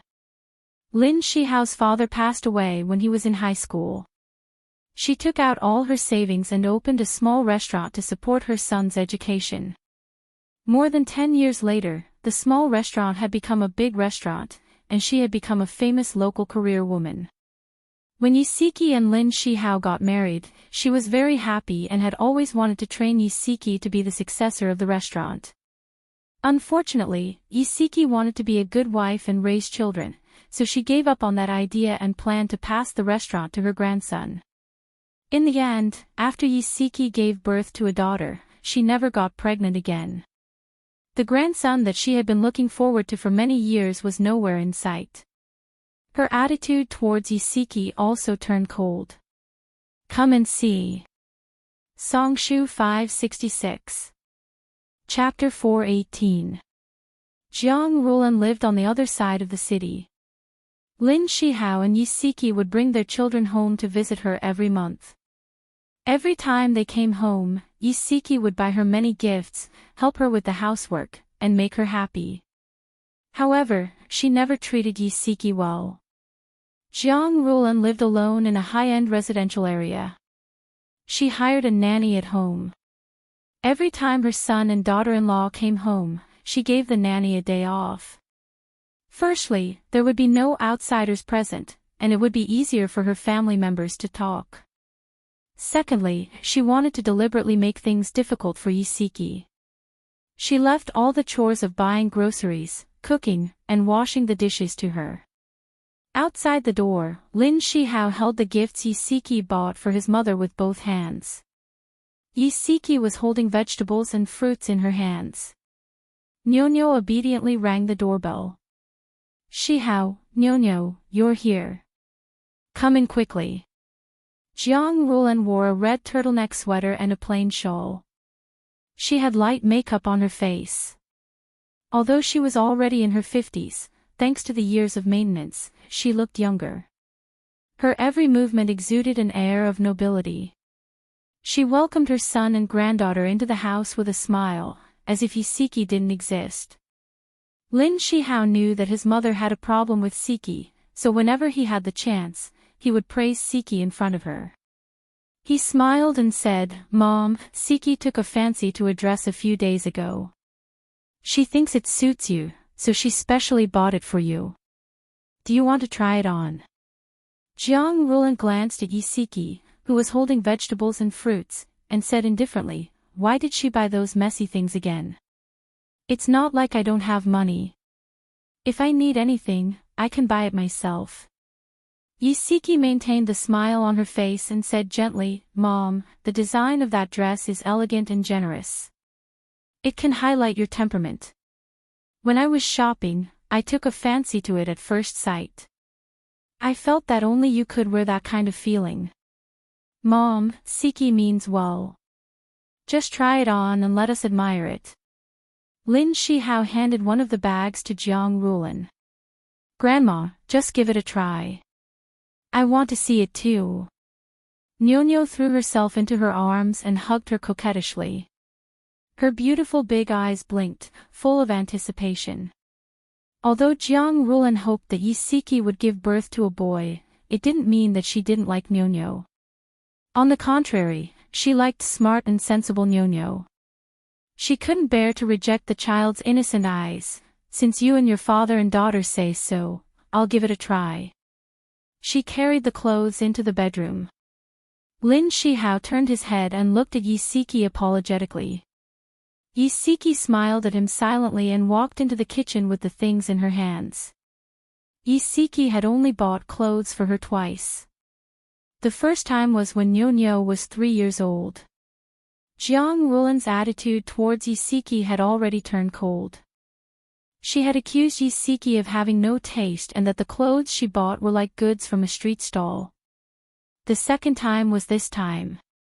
Jiang Rulan took out the dress from the bag. The price tag was still there. It was a 5-digit price tag. It was Chanel's new autumn/winter collection. Even she couldn't bear to buy too many of such expensive clothes. She only bought 2 or 3 pieces to keep up appearances. She felt conflicted. After changing, she stood in front of the full-length mirror.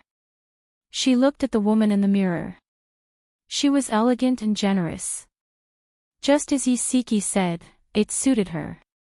She wasn't the only one who thought it was good. Lin Shihao and Nyonyo also praised it in unison. Yisiki smiled faintly. "Mom, it's very beautiful. It really suits you." Jiang Rulan snorted coldly. "You didn't even use Shihao's money to buy such expensive clothes. You didn't earn a single cent, yet you still spent so extravagantly. Even if you don't feel distressed, I do." Yisiki clenched her fists. Her expression changed. She forced a smile. Lin Shihao's expression turned ugly. "Mom, Siki, and I are husband and wife. What do you mean by mine and hers? We are one. We shouldn't be separated." Besides, Siki doesn't spend money recklessly. She is very thrifty with her clothes and necessities. She puts all her attention on me and Nyonyo. She has never been stingy with you. Please don't say such heart-wrenching words again. He had never said such harsh words. Even when his mother made things difficult for Siki in front of him, he had never reprimanded her. Instead, he persuaded his mother behind her back. But this time, he couldn't stand it anymore.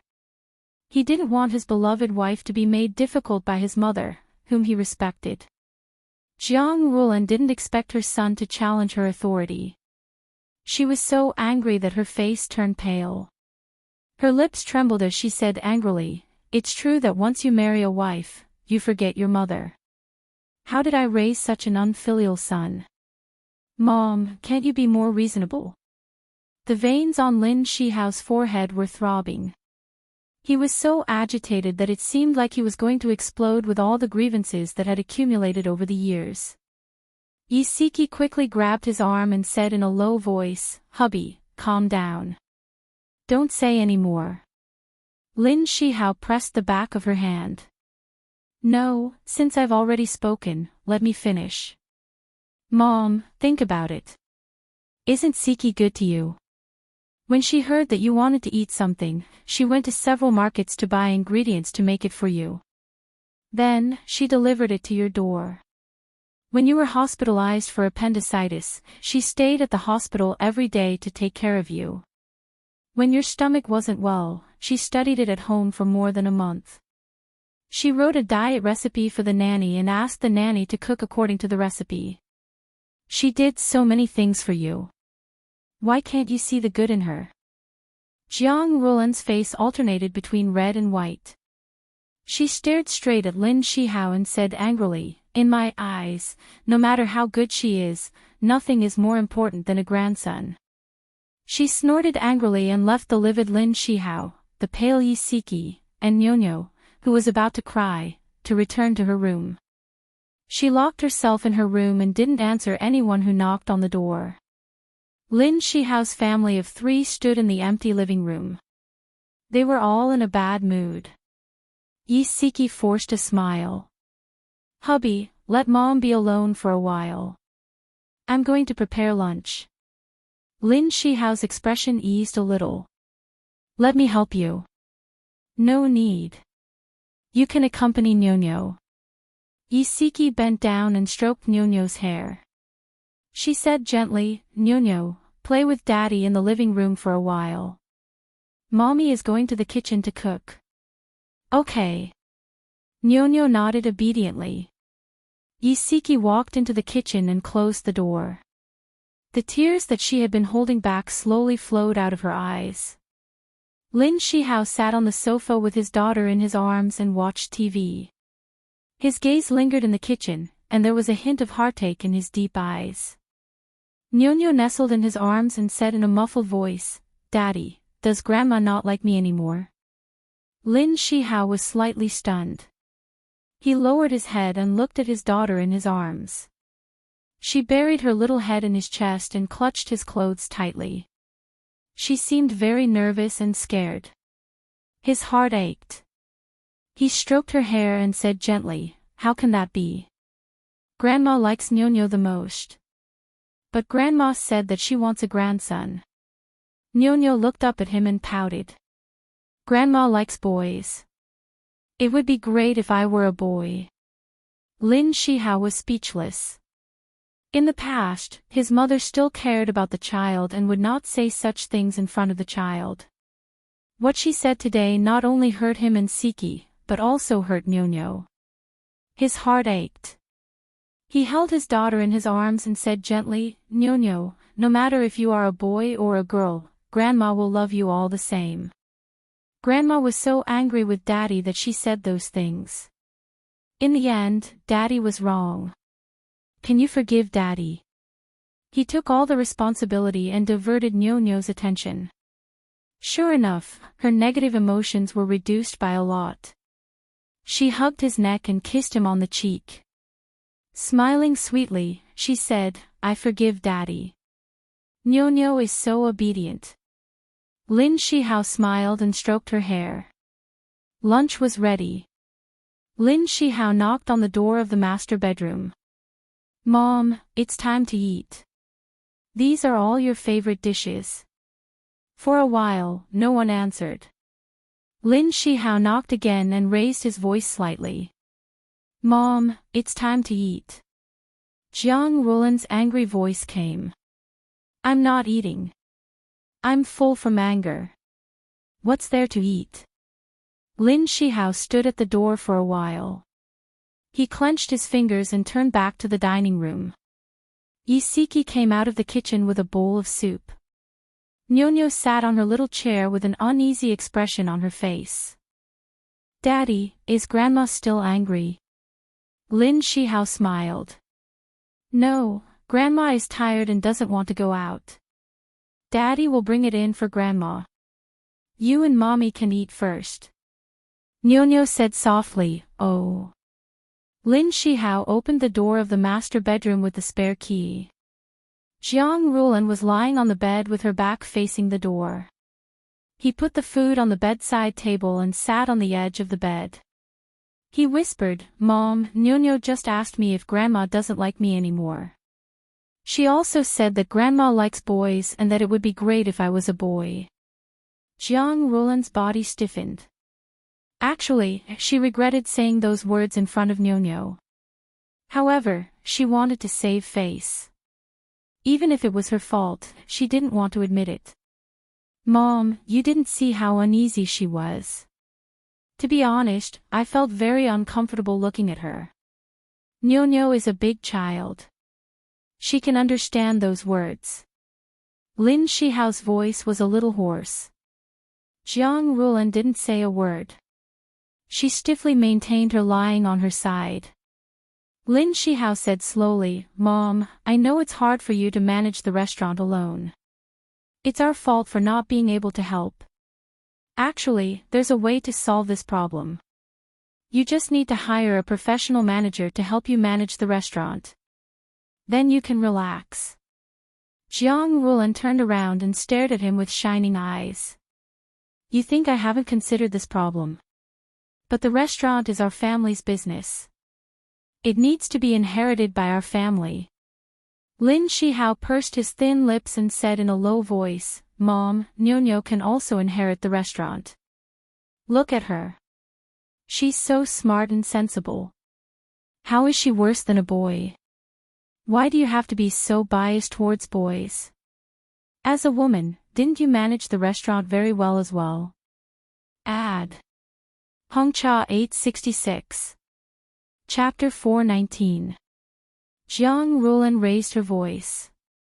It's because I'm a woman that I understand how difficult it is to be a strong woman. Nyo is very clever, but I don't think she can inherit the family business. Her personality is not suitable at all.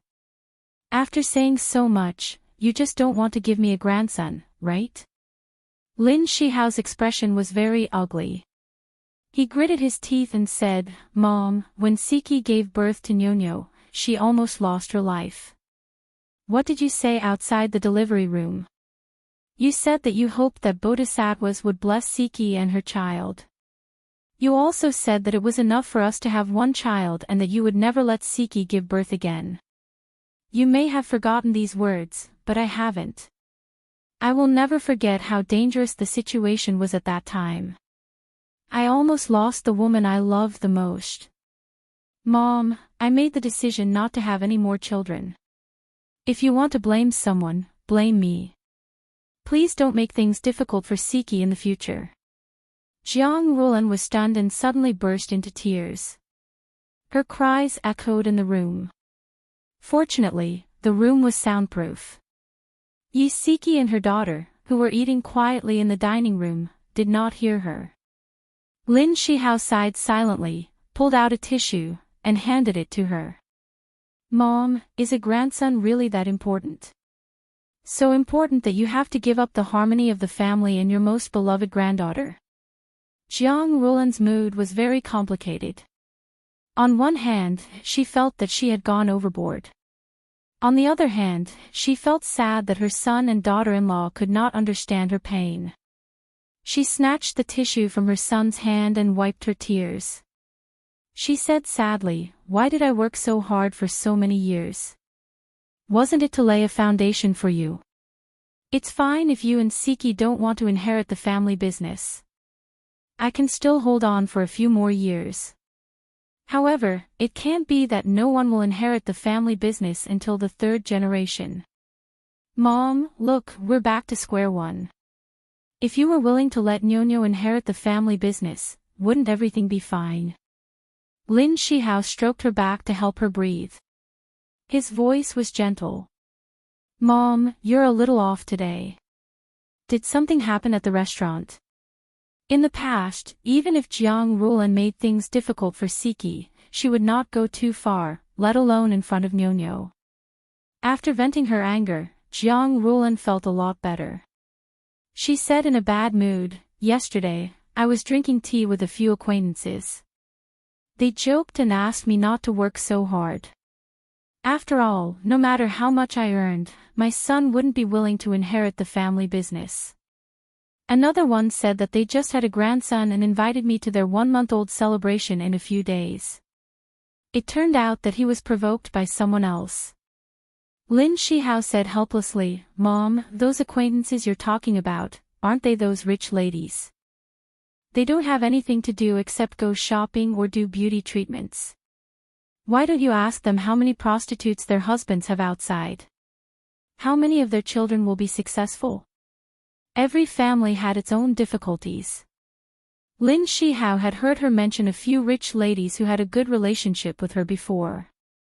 He had also heard a little about their family matters.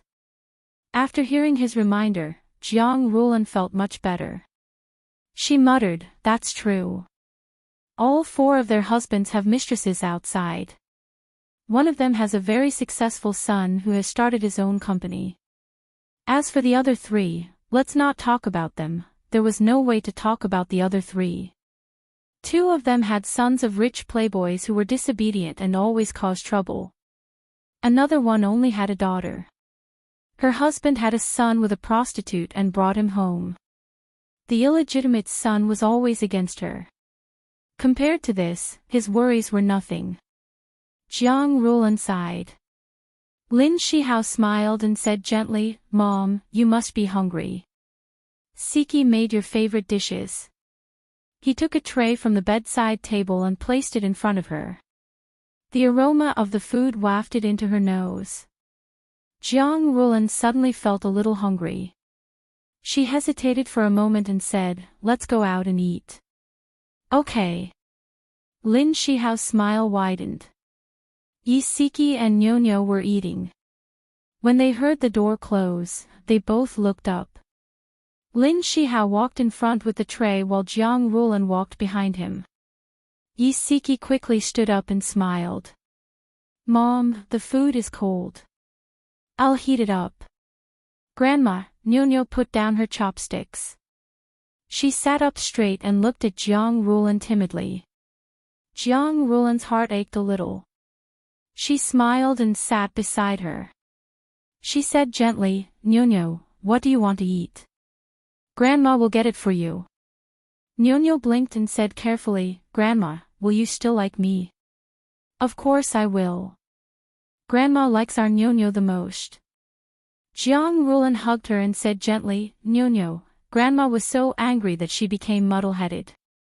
"No matter if Nyonyo is a boy or a girl, you will still be Grandma's favorite child."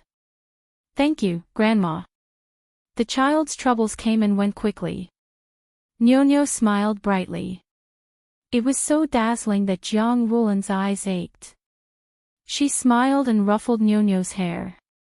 "Okay, baby. Can we eat in Gigai now?" "Yes, yes." Nyonyo nodded vigorously. As usual, she obediently put food on her mother's plate. "Grandma, Mommy's fish is delicious. Have some fish." "Okay, okay." Nyonyo is so obedient. Jiang Rulan's smile became even brighter when she saw how obedient and adorable Nyonyo was. Mom, have some soup. Isiki brought out the reheated soup. She filled half a bowl and placed it in front of Jiang Rulan. Okay, Jiang Rulan said mildly. You should eat too. You've been busy all morning. Isiki smiled and agreed. Nyonya was very good at making people happy. She talked about the interesting things that happened at school and quickly livened up the atmosphere at the dinner table. Lin Shihao looked at his mother, who was grinning from ear to ear, and then at his daughter, who was like a happy fruit. Finally, his gaze fell on Isiki. Isiki also turned to look at him. The two of them looked at each other and smiled. The family of three stayed at Jiang Rulan's place for dinner before returning home. Nyonya was sleepy as soon as she got home and wanted to sleep. Isiki helped her take a bath and carried her to bed to rest. After she and Lin Shihao washed up, she also lay on the bed. She leaned into his arms and whispered, "Hubby, why don't we have another child?" Lin Shihao hugged her tightly. "I've already persuaded Mom. She probably won't force us anymore." She shook her head. "This is not a long-term plan." He lifted her face and said seriously, "Wifey, you know that I won't let you put yourself in danger again." When she gave birth to Nyonyo, he also went into the delivery room. Of course, he was not there to deliver her, but to accompany her during the delivery. He watched as she had a difficult labor, watched as she wailed in pain, and watched as her blood stained the bedsheets. He was so anxious that he almost went crazy. The fear that he felt at that time was still fresh in his mind. She smiled. "This time, I can have a C-section. A C-section will also harm your body. It's enough for us to have Nyonyo as our child." He stroked the hair by her ear and said gently, "Wifey, now that you've started working again, it's time for you to realize your dream. Don't think about the child anymore. As for Mom, I'll talk to her." When it came to work, she began to hesitate. If she had another child, she would have to return to her position as a housewife. When the child grew up and she could start working again, she would also be old. However, when she thought about his mother's attitude towards her in the past few years. In short, she was in a dilemma. Bai Meiwei did not give up after her second date was ruined. Soon, she started on her third date. It was Christmas Day. She deliberately chose this holiday to ruin Lin Shihao's reunion with his family. When Lin Shihao found out that she was going on a date on Christmas Day, he did not treat her well. He had originally planned to take his wife and child to the circus to watch a performance, but because of her, he could only change the date. Also, he really did not want to lie to Siki again. Every time he lied to her, his heart was filled with guilt. On Christmas Day, when Isiki received Lin Shihao's call and heard that he had changed shifts with his colleague and needed to work overtime, she had a bad feeling. Bai Meiwei started to act again. 2 days ago, Lin Shihao had said that he would take her and Nyonyo to watch a circus performance. Why did he suddenly change shifts with his colleague? As expected, an hour later, the tracker gave her the answer. It was a high-class Western restaurant. There was an endless stream of people and carriages on the streets. A Christmas tree decorated with stars stood at the entrance of the restaurant. Children were waving light sticks in their hands in the night sky. A young couple was walking towards them. The boy was holding a large plush toy in his hands, and the girl was holding a bouquet of fiery red roses. The two of them were holding hands sweetly. There were also many families of 3 walking on the bustling streets, leaving behind a string of laughter. Isiki and Xiao Tianqing stood outside the restaurant. Through the glass window, they looked at the couple shrouded in candlelight. Lin Shihao was wearing the sweater she had bought for him. His perfect side profile looked extremely charming under the soft candlelight. Sitting opposite him, Bai Meiwei was wearing a white dress. She was slim and elegant, like a blooming snow lotus. Her eyes were smiling, and she looked very gentle. Isiki suddenly felt very uncomfortable. She felt like her heart was being pricked by needles. She quickly turned her head and turned her back to the glass window. Xiao Tianxing walked to her side. What's wrong? She lowered her head and did not answer. Are you feeling uncomfortable? Xiao Tianxing put his hand on her shoulder and tried to turn her head. But the moment his hand touched her shoulder, he felt that she was trembling slightly. She still refused to turn her head. Her voice was hoarse as she said, "Forget it. I don't want to go in anymore. Please take me home."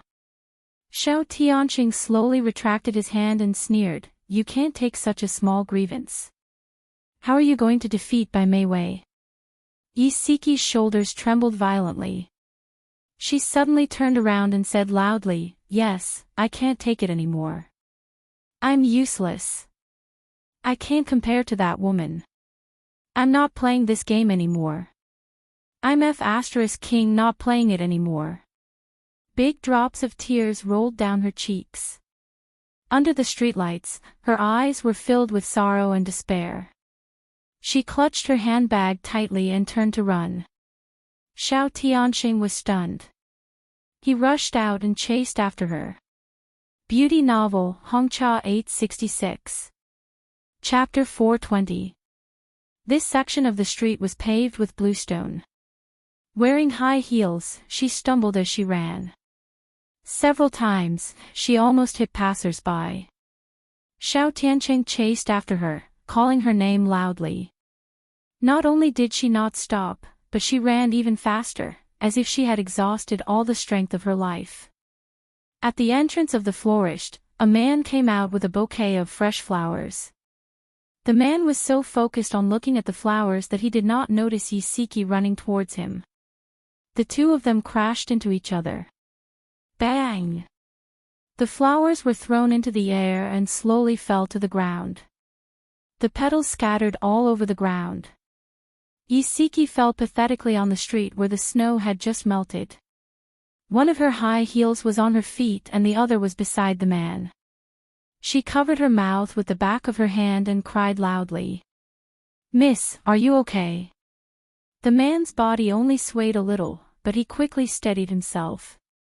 He went forward helplessly and wanted to help her up. An arm suddenly pulled him away. Then a tall figure suddenly appeared and bent down to help Yi Siqi up from the ground. He frowned deeply on his handsome face. "Yi Siqi, how are you? Are you hurt?" Yi Siqi looked at Xiao Tianxing with tears in her eyes and shook her head. Xiao Tianxing heaved a sigh of relief and looked at the man holding the flowers. "Please help me get her shoes." The man was stunned and hurriedly picked up Yi Siqi's shoes. Xiao Tianxing held Yi Siqi's waist with one hand and took the shoes from him with the other. He bent down and helped her put them on. The man said apologetically, "Miss, I'm sorry. I didn't notice you coming from that direction." Yi Siqi had not calmed down yet. Xiao Tianxing held her waist and answered for her, "It's okay. She's in the wrong too. How much did you spend? I'll pay you back." "It's okay. I'll just buy another bouquet. Merry Christmas." The man smiled kindly. Xiao Tianxing nodded slightly. "Merry Christmas." The man picked up the roses on the ground and threw them into the trash can before walking back into the flower shop. Xiao Tianxing looked down at Yi Siqi's feet. "Can you walk?" Yi Siqi grabbed his arm and choked out, "Give me 1 minute." Xiao Tianxing accompanied her under the street lamp. Her head was lowered, and her shoulders were trembling rapidly. He placed his right hand on her waist and raised his chin slightly. He looked into the distance, giving her some space to calm herself down. "Let's go." Her voice was slightly nasal as she turned to leave. He didn't say anything and didn't ask anything. He put his hands in his pockets and quietly followed behind her. Jingle bells were playing everywhere on the bustling streets. The cheerful music brought out the festive atmosphere. She was surrounded by couples holding hands. She shuttled through the crowd expressionlessly like a floating island. When she reached the high-class restaurant, she couldn't help but stop to take a look. The seat by the window had been replaced by another couple. Lin Shihao and Bai Meiwei were nowhere to be seen. Xiao Tianxing stood beside her in silence. She looked at the unfamiliar couple and slowly said, "He said he loves me, and I can feel that he still loves me. But why does he still want to maintain an ambiguous relationship with another woman? Xiao Tianxing, tell me, what are all men thinking?" Xiao Tianxing turned to look at her. Under the light, her face was pale and her eyes were sad. It made him feel bad. For the first time, he didn't want to hurt her with the cruel truth. Instead, he told a lie that even he didn't believe. Perhaps Bai Meiwei used her father, the hospital director, to threaten him. He was forced. Yi Siki grinned. "Xiao Tianxing, where did your eyes go?" Xiao Tianxing said lazily, "The more unbelievable it is, the more likely it is to be the truth. In my opinion, Bai Meiwei would definitely do such a thing." She shook her head. She couldn't be bothered with him anymore. Actually, she also had a so-called truth in her heart. Although Lin Shihao loved her, he couldn't give up on external temptation at the same time. The couple in the restaurant. The man held a ring in his hand and carefully put it on his girlfriend's finger. He was serious and sincere. Yi Siki couldn't help but recall the time when Lin Shihao proposed to her. It was also winter. They were skiing at the ski resort. He held her hand and slid down from the top of the mountain. Then, he knelt on one knee in the white snow with a ring in his hand and asked her if she was willing to marry him. He said, "Siki, I love you. Let me take care of you for the rest of your life." At that time, she was blinded by love and didn't hold back at all. She threw herself into his arms and said loudly, "I do." He smiled and hugged her, spinning in circles in the snow. Snowflakes suddenly floated in the sky. It was the most beautiful snow she had ever seen. The empty valley echoed with their laughter. She didn't know how long she stood there for, but the courage she had lost gathered bit by bit. She really couldn't give up on the man she loved so deeply. She bravely turned around and grinned at Xiao Tianxing. "It seems like tonight's plan has gone down the drain." Xiao Tianxing's deep eyes warmed and the corners of his lips curved. "Who said so? Don't forget that we still have the universal tracker." Her smile faded and she looked serious. "I yelled at you just now. I'm sorry." He shrugged. "Did you yell at me? Why don't I remember?" She smiled and said in a light tone, "Let's go and see where they've gone." In the area of Times Square, there were many high-end clothing brand stores with exquisite and luxurious decorations. In one of the branded women's boutique stores, Lin Shihao was sitting in the rest area, flipping through a magazine in boredom. He raised his wrist to look at the time and frowned slightly. "Shihao, do I look good in this?" A pair of high heels appeared in front of him. He looked up. Bai Meiwei was wearing a sexy low-cut dress with a gentle smile on her face. She twirled in front of him and asked gently, "Do I look good?" He said indifferently, "Not bad."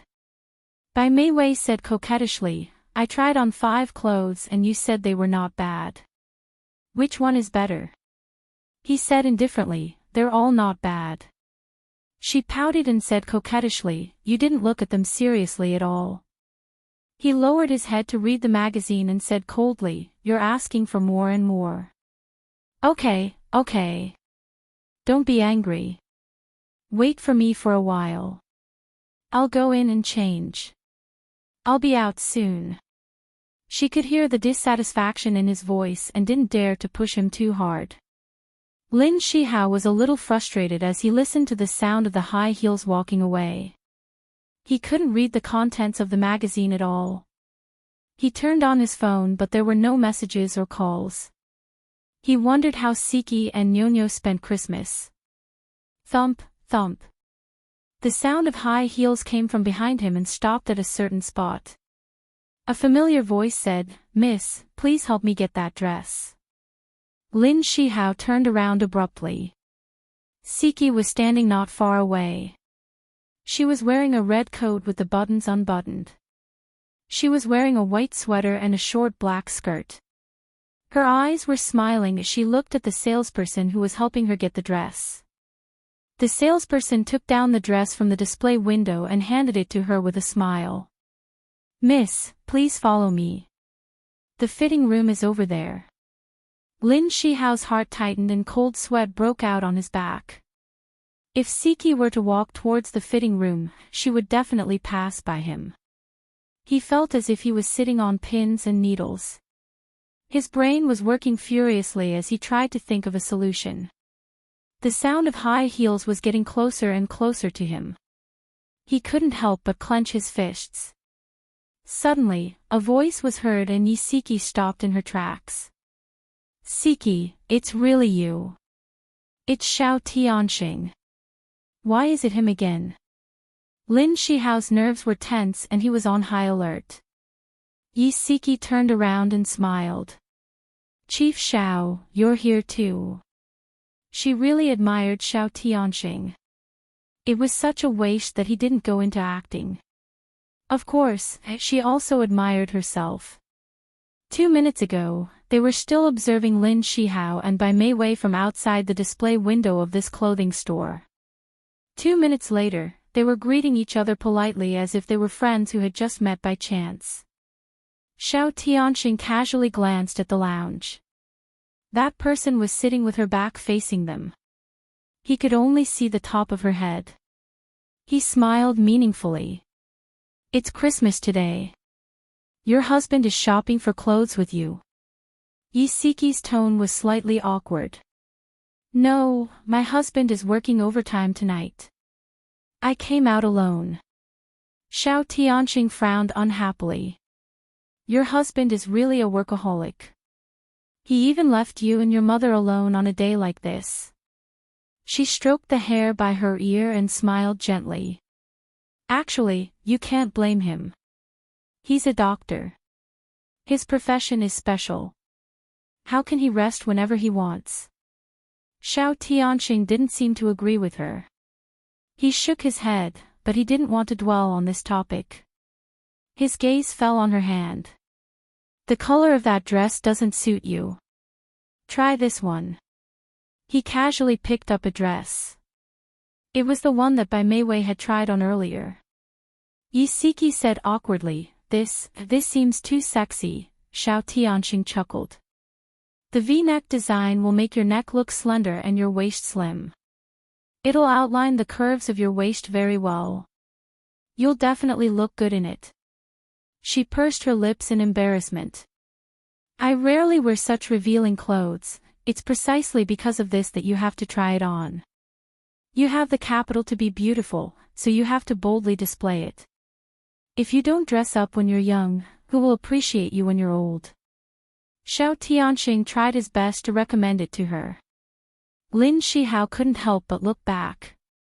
His face immediately darkened. That was the dress that Bai Mei Wei had tried on earlier. It was indeed very revealing. Imagining his wife standing in front of other men in such a revealing dress, Lin Shihao's heart was filled with jealousy. He couldn't hold it in anymore. He stood up and strode over to them.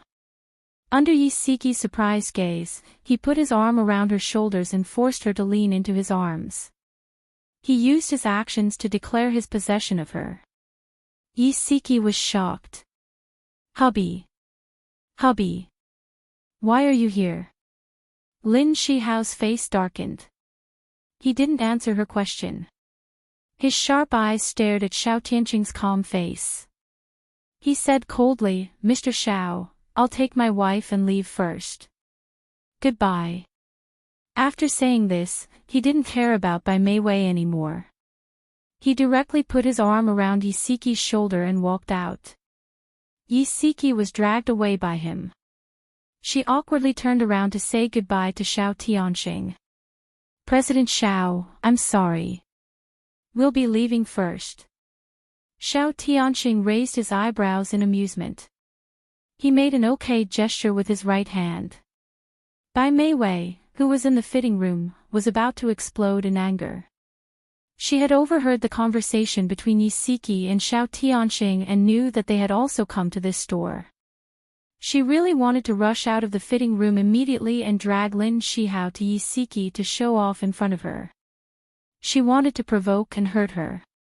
She didn't expect that the more anxious she was, the more mistakes she made.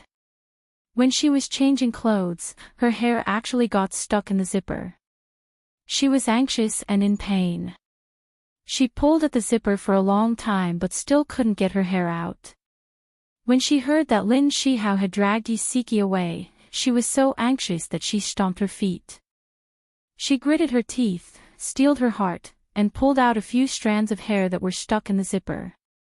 When she ran out of the store with her hair in a mess, she happened to see Lin Shihao driving past her. Bai Meiwei was in an extremely sorry state at this moment. She didn't have time to put on her coat and was only wearing a sweater skirt. Her hair was messy, and her body was stiff as she stood outside the door. Her hands were tightly clenched into fists, and her eyes were filled with hatred as she stared in the direction that the car had disappeared in. A sneer came from the side. Bai Meiwei trembled slightly. Xiao Tianxing had both hands in his pockets as he leaned against his car. His handsome face was filled with undisguised mockery, and his eyes were filled with mockery. He said lazily, "You don't want to be a rich young miss, but you insist on being a mistress of a married man. Why are there so many cheap women in this world?" His magnetic voice was pleasant to the ears, but the words that came out of his mouth were like knives that pierced her heart. Bai Meiwei's entire body trembled, and her face turned pale. Bam! The car door slammed shut, and Xiao Tianxing's flashy Ferrari sped away. The night wind blew against her face, and it was bone-piercing cold. Bai Meiwei was only wearing a sweater, but she didn't feel cold at all. At this moment, the coldness in her heart had already covered everything else. She stood there in a daze for a long time. She instinctively protected her abdomen, and a look of determination slowly appeared in her eyes. She couldn't give up. Even if it was for the sake of her child, she couldn't be defeated so easily. Hatred grew in her heart. "Yi Siki, you forced me to do this. Since you're not willing to let go, then don't blame me for being ruthless." On the way home, Lin Shihao's expression was ugly, and he didn't speak the entire time. Yi Siki didn't want to speak either. She turned her head to look at the bright lights outside the window. Her body was a little cold, even though the car was air-conditioned. When she opened the door, the living room was pitch black. It was a little cold, and there was no festive atmosphere at all. Yi Siki changed into slippers, hung her coat on the floor hanger, and went straight back to her room. Lin Shihao glanced at her back. After hanging up his coat, he walked towards his daughter's room. Nyo was fast asleep. Her body was curled up under the blankets, and only her small face was exposed. Lin Shihao sat by the bed. He caressed her face and placed the gift he had prepared in advance on her bedside.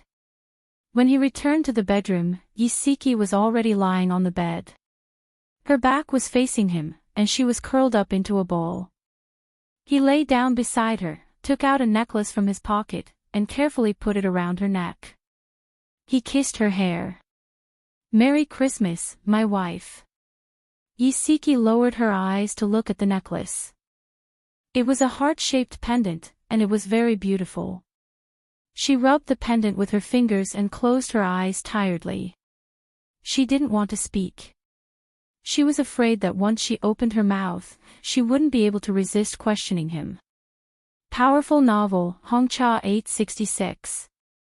Chapter 421.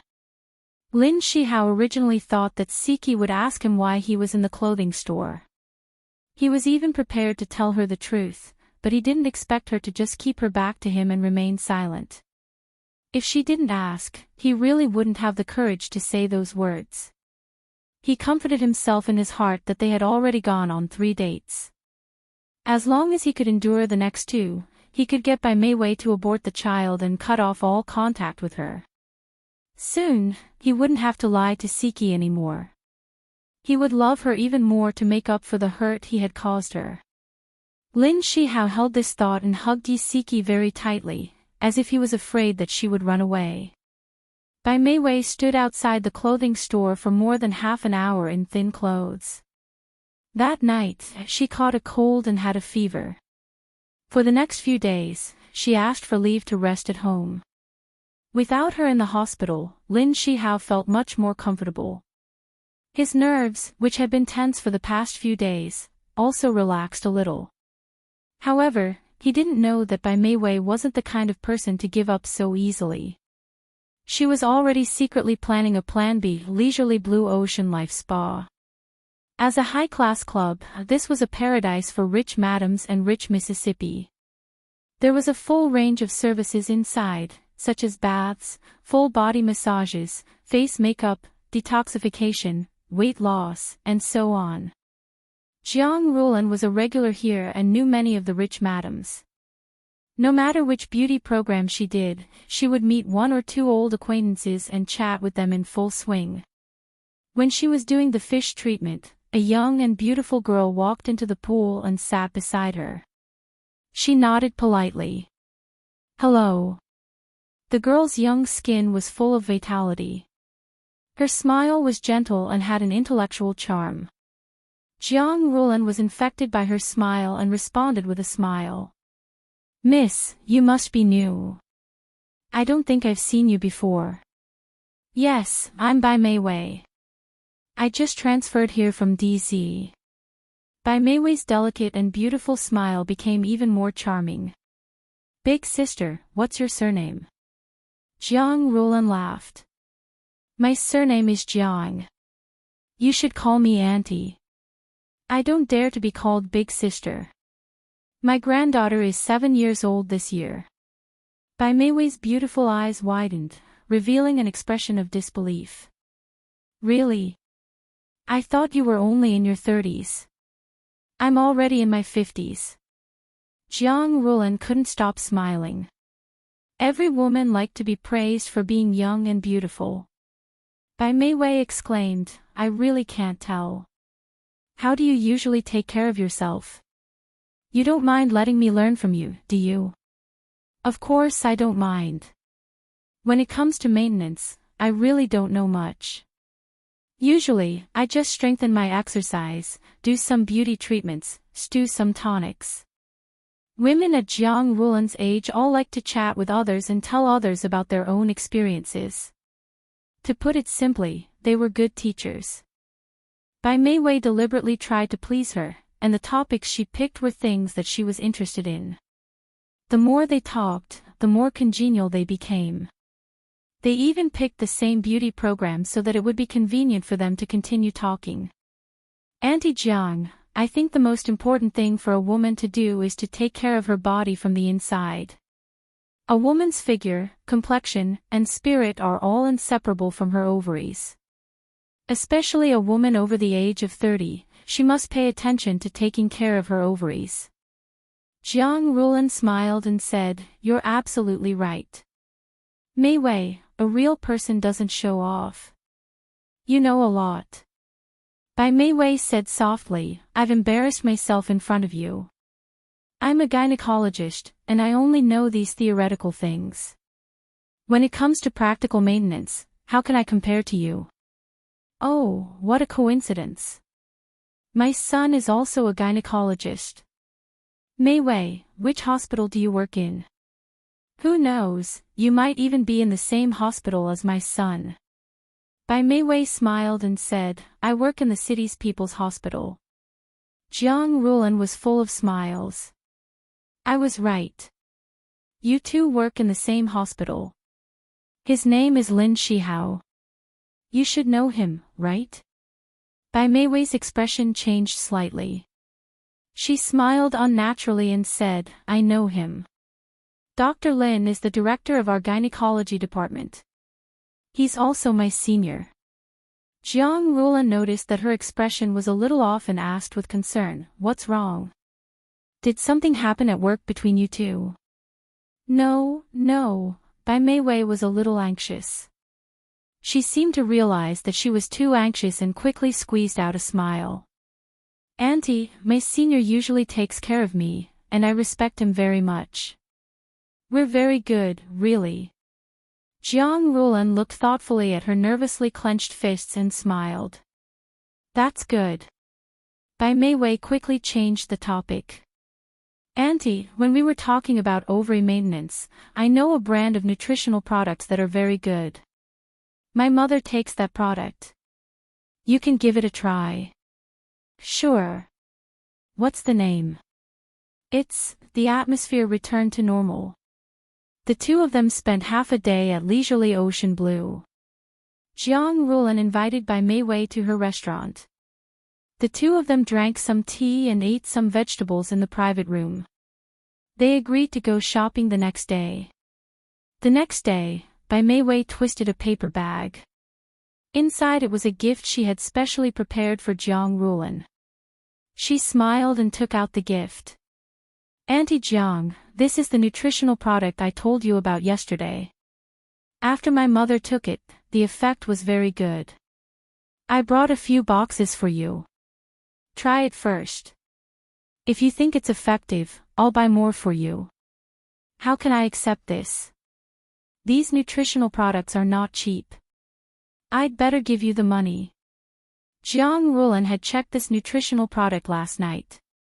It was imported from abroad and was more difficult to buy in the country.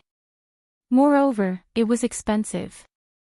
Bai Mei Wei pouted coquettishly. You're too polite. If you say that, I'll be embarrassed to interact with you in the future. Jiang Rulan was also a generous person and did not like to take advantage of others.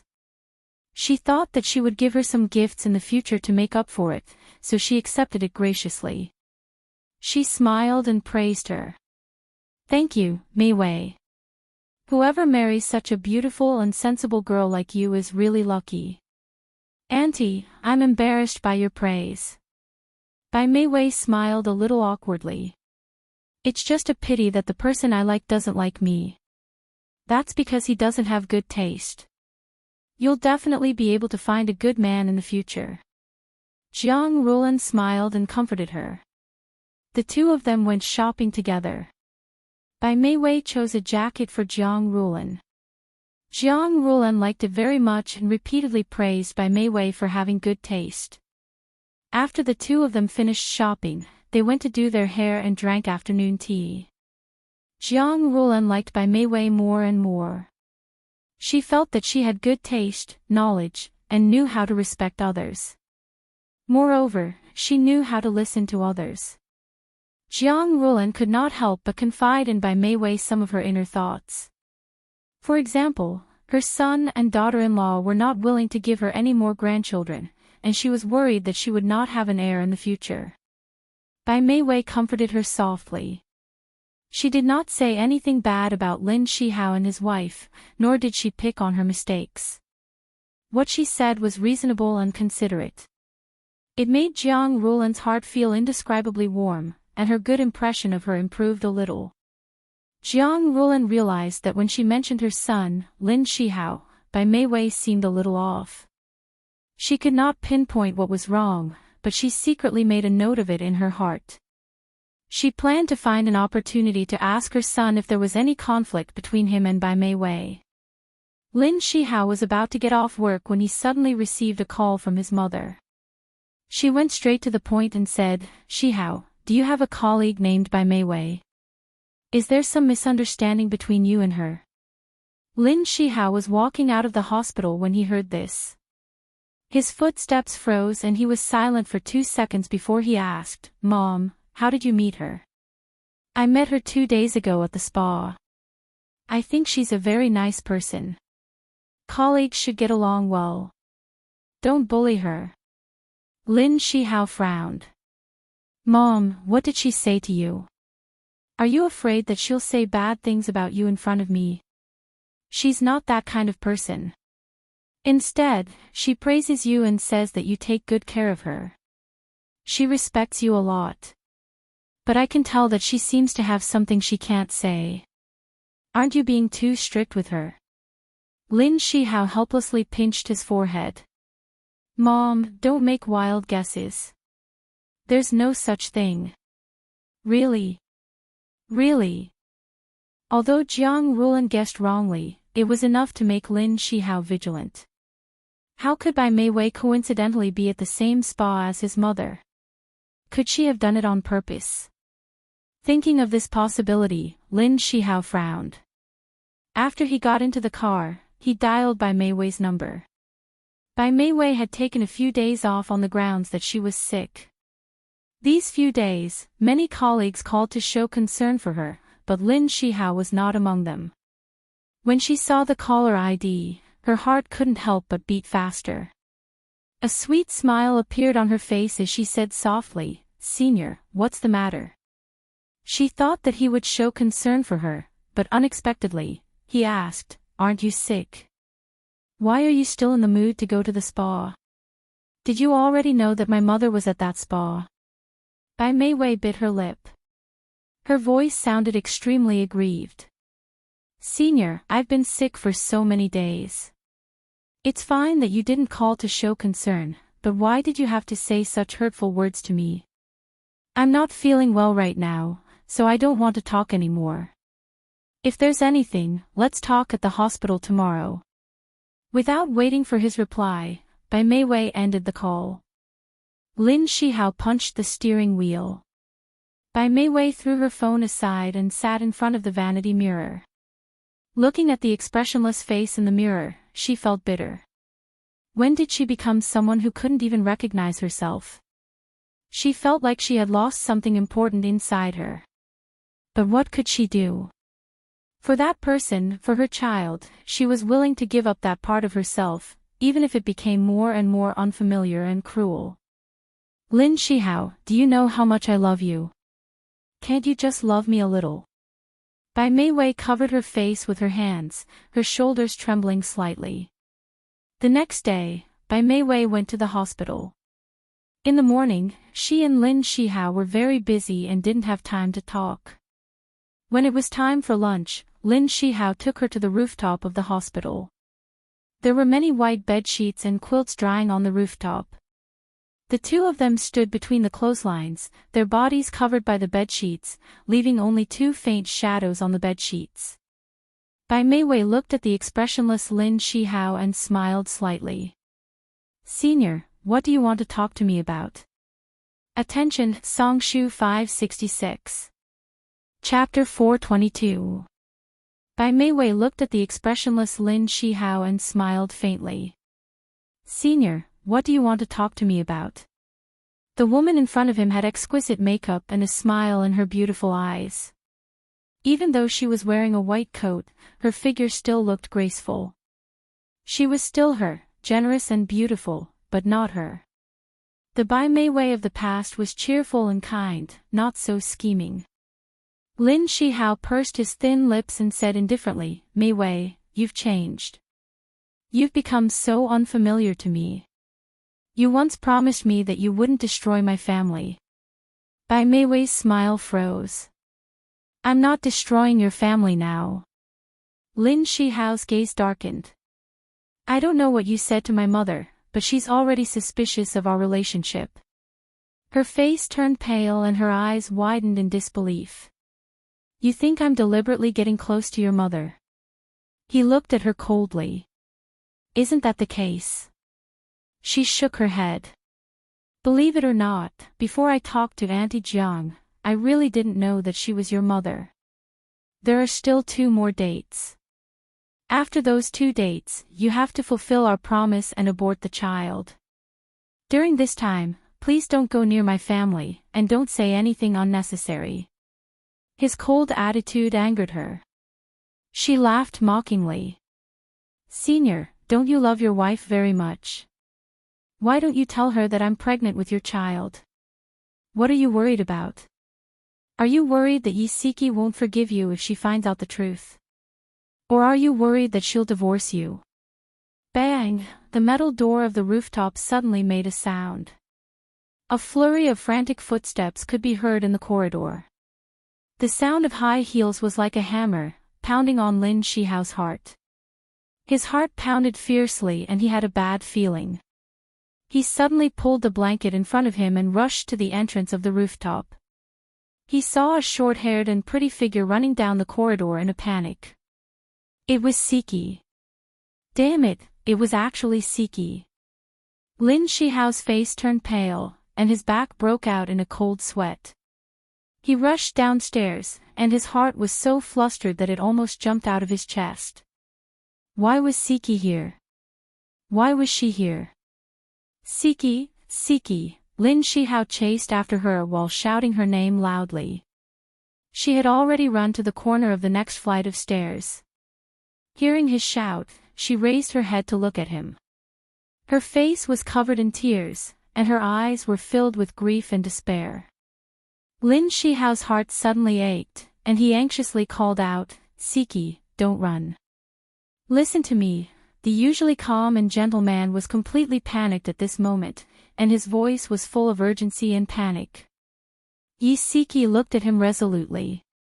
She did not listen to his advice and rushed to the entrance of the corridor. Coincidentally, there was an elevator on this floor.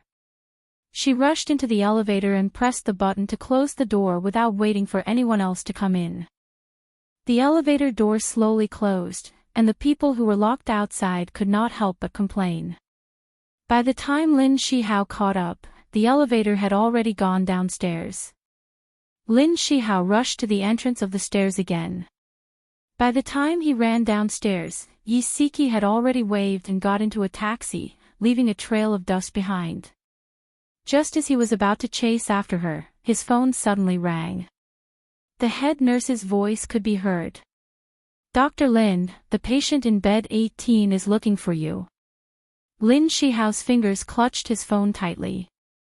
His expression was ugly as he watched the taxi drive further and further away. His body stiffened on the spot like a statue. Siki's daily working hours were short, and she was free to arrange her working hours, so she specially took advantage of her lunch break to have lunch with Lin Shihao. Originally, she wanted to give him a surprise, but she did not expect that he would not be in the office. She met the deputy director of the obstetrics and gynecology department, Li Donghao, in the corridor.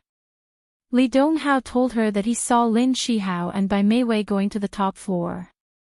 She was puzzled and followed them. She did not expect to hear Bai Meiwei's words. At that moment, it was as if she had been struck by lightning. She was completely stunned and did not know what to do. The only thought in her mind was to leave that place, to leave Lin Shihao and Bai Meiwei. From the moment she got into the taxi, her tears did not stop. She shrank into the back seat and covered her mouth tightly, allowing her tears to wet her clothes. She sobbed softly like a pitiful little animal. Her heart and head hurt so much. The taxi driver glanced at Siki through the rearview mirror and sighed. She had just come out of the hospital and was crying so sadly. Something must have happened. Although he sympathized with her, he had to disturb her. Miss, where are you going? Siki shook her head with tears streaming down her face. She did not know. She also did not know where she should go. Miss, why don't I take you home? Where do you live? She cried and screamed, No, no, I don't want to go back. As long as she returned home, she would think of Lin Shihao and the various things that had happened between him and Bai Meiwei. She could not face that space that was filled with his scent. Okay. You don't want to go home. The taxi driver was already in his 50s. He had a gentle personality and did not show any signs of impatience. Instead, he comforted her gently, Miss, in life, there is no obstacle that cannot be overcome. You have to think positively. She could not think positively because she was currently in a state of extreme sadness. Everything she saw was dim. Her mother-in-law was cold to her, her husband had an affair outside of marriage, and her mistress was pregnant and forced to abdicate. Each and every one of these things was like 3 huge mountains weighing down on her head. It made it hard for her to breathe and almost suffocate her. Her chest hurt terribly. Her eyes were also very sore and swollen. Tears continued to flow out of her eyes. Her cell phone suddenly rang.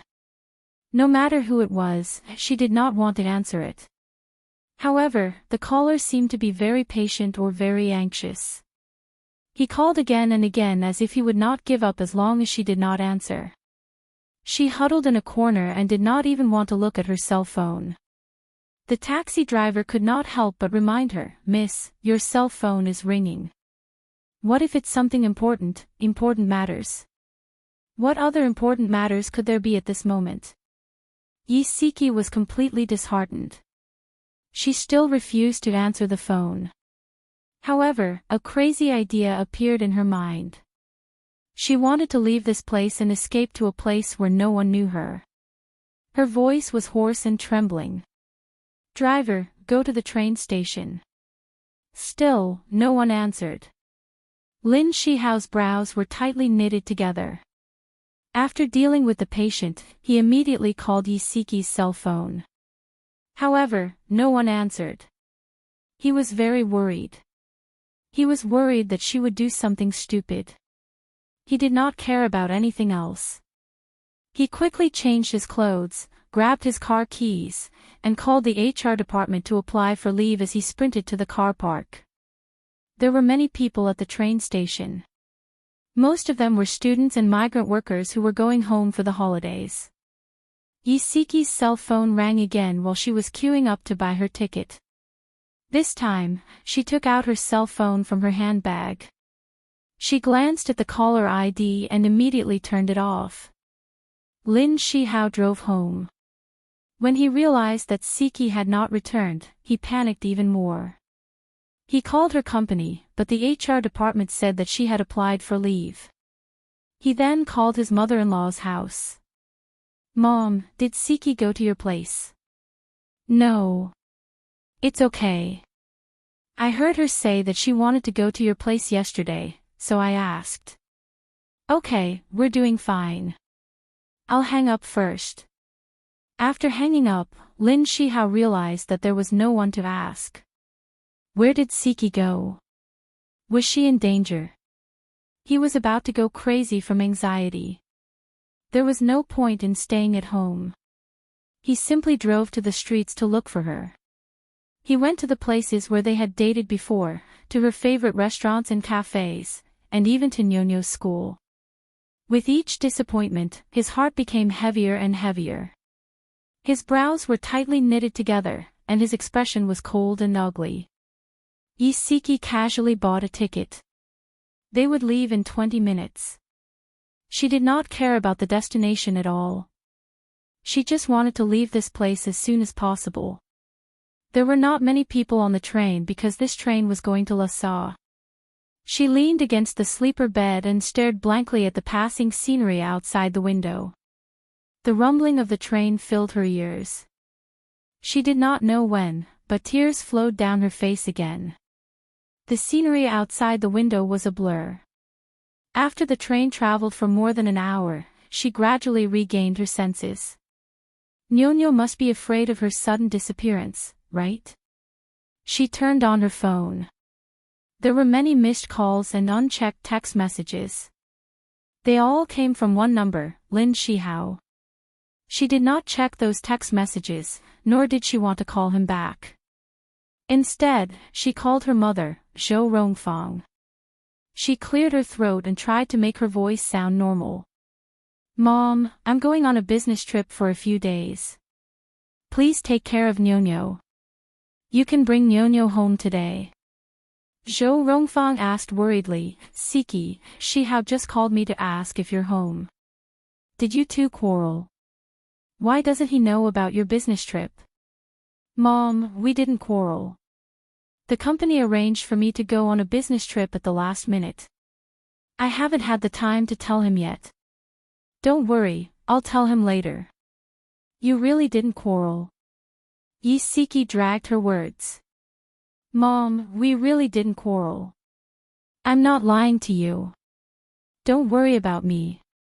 You and Dad take care of yourselves." When I come back from my business trip, I'll visit you too.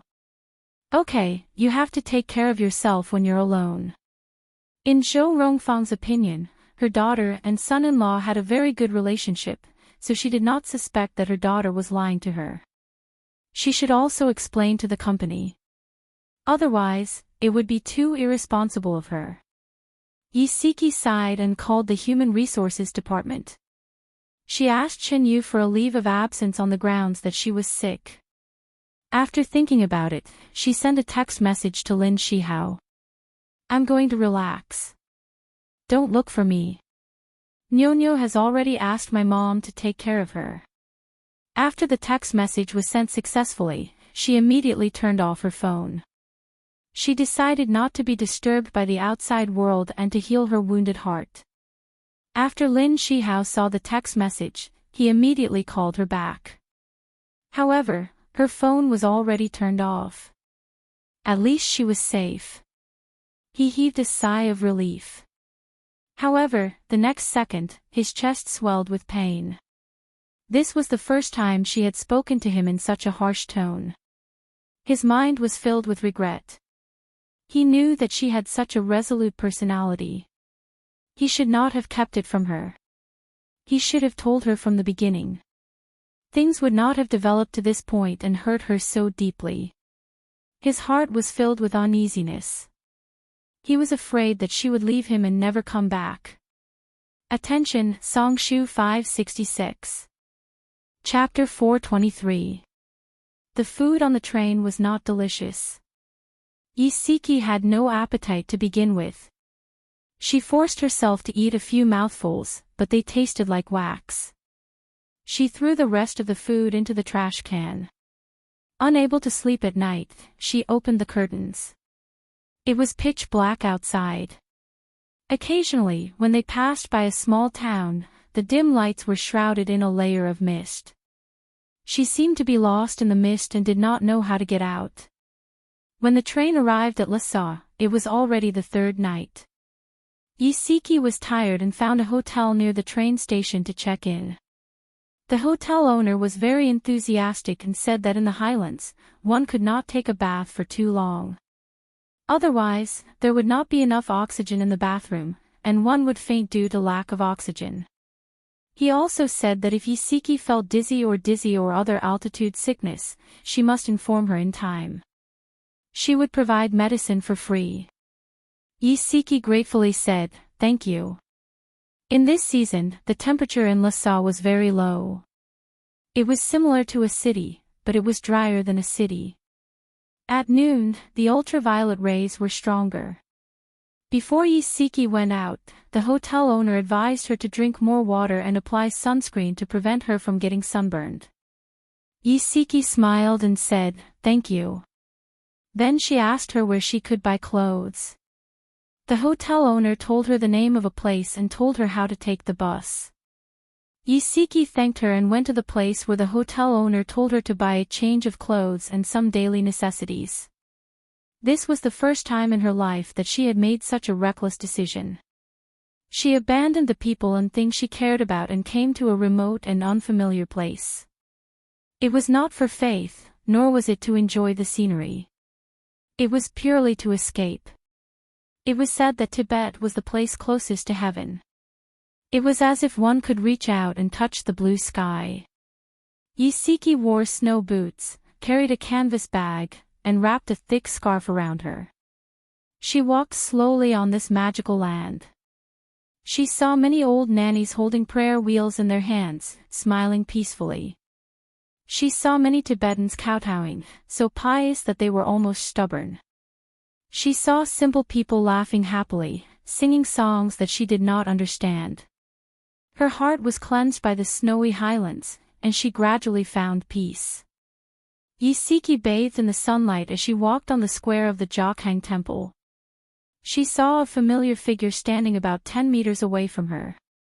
He was tall, handsome, and outstanding. He was still as carefree and unrestrained as ever. His hands were leisurely in his trouser pockets, the corners of his lips were raised, and his deep eyes carried a faint smile as he quietly gazed at her. Yi Siki smirked and walked towards him. The smile in Xiao Tianqing's eyes widened. His voice was magnetic and gentle. You seem to be doing well. It seems that I was worried for nothing. Yi Siki smirked.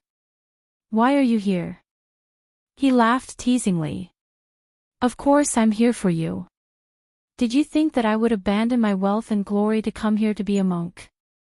Yi Siki was slightly surprised. How did you know that I was here? Xiao Tianqing reached out and patted her head. Silly girl, there's a high-tech device called CPS positioning. Even if your phone is turned off, I can still locate your approximate location.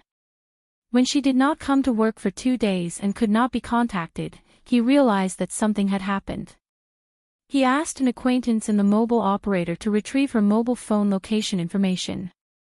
Of course, there were errors in this technology. Otherwise, it would not have taken him an entire day to locate her exact location. Yi Siki stared at him in a daze. His facial features were really good-looking. They were completely different from Lin Shihao's gentle and handsome style. He was more carefree and unruly, with an unruly arrogance that no one could control. However, at this moment, he was exuding the same gentle aura as Lin Shihao. He patted her head with his palm, just like a big brother, considerate and warm. A very special feeling grew in the depths of her heart. She pursed her lips and asked softly, "Why did you come to look for me?" He chuckled. "I'm worried that some idiots will get lost and not be able to find their way home." Tears welled up in her eyes. She hurriedly looked down and laughed dryly. "Teacher Xiao, you're so good to me. I'm really flattered. It's good that you know. Let's go. Don't just stand here like a fool." Xiao Tianqing patted her shoulder. He brought her to a very quaint tea house. They sat by the window on the second floor, where they could see the bluestone pavement on the street below. The sunlight poured down on them, making them feel warm and comfortable. Xiao Tianqing leaned lazily against the soft cushion. He wrapped his arms around his shoulders, narrowed his eyes, and said slowly, "Tell me honestly. What happened? Why did you suddenly come to Lhasa?" Yi Siki took a sip of tea and smiled uncomfortably. "Teacher Xiao, can you not be so serious? I'm panicking. I'm serious. I've already been very kind to you." Xiao Tianqing snorted threateningly. "Don't change the subject. Tell me the truth. This way, as your ally, I can give you advice." Yi Siki rubbed the porcelain cup with her fingers. The things that she had deliberately forgotten over the past few days had been brought out from a corner of her mind. That feeling was a little terrible. She said mildly, "Bai Meiwei is pregnant." Xiao Tianqing was drinking tea. He almost spat it out. He swallowed it awkwardly and coughed a few times. His handsome face was flushed red. Yi Siki burst out laughing. "Why are you more agitated than me?" She actually admired herself for being able to laugh. Xiao Tianqing rolled his eyes at her in annoyance. He calmed himself down and said, "Did your husband have sex with her again? That's not right. We've been following each other very closely recently." Hearing his straightforward words, the smile on Yi Siki's face froze again. "No, I'm guessing it was that night when they were drunk." Xiao Tianqing held his forehead with one hand and muttered softly, "The odds of winning the lottery are too high." Yi Siki knocked on the table with her finger. "You should at least restrain yourself a little. Don't agitate a victim like me anymore." He put down his hand and raised his eyebrows with a chuckle.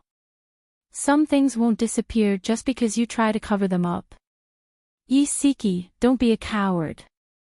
You should have the courage to face what you have to face." She smiled bitterly. "You make it sound so easy. Tell me, how should I face it?" Xiao Tianqing leaned forward with a serious expression. "There are 2 options. 1. Forgive Lin Shihao and persuade Bai Meiwei to abort the child. 2. divorce Lin Shihao. Which option do you choose? Yi Siki bit her lip. The child was in by Mei Wei's womb. If she didn't want to, no one could force her to. Moreover, judging from their recent confrontations, she was more likely to use the child to threaten Lin Shihao into marrying her than to abort the bargaining chip.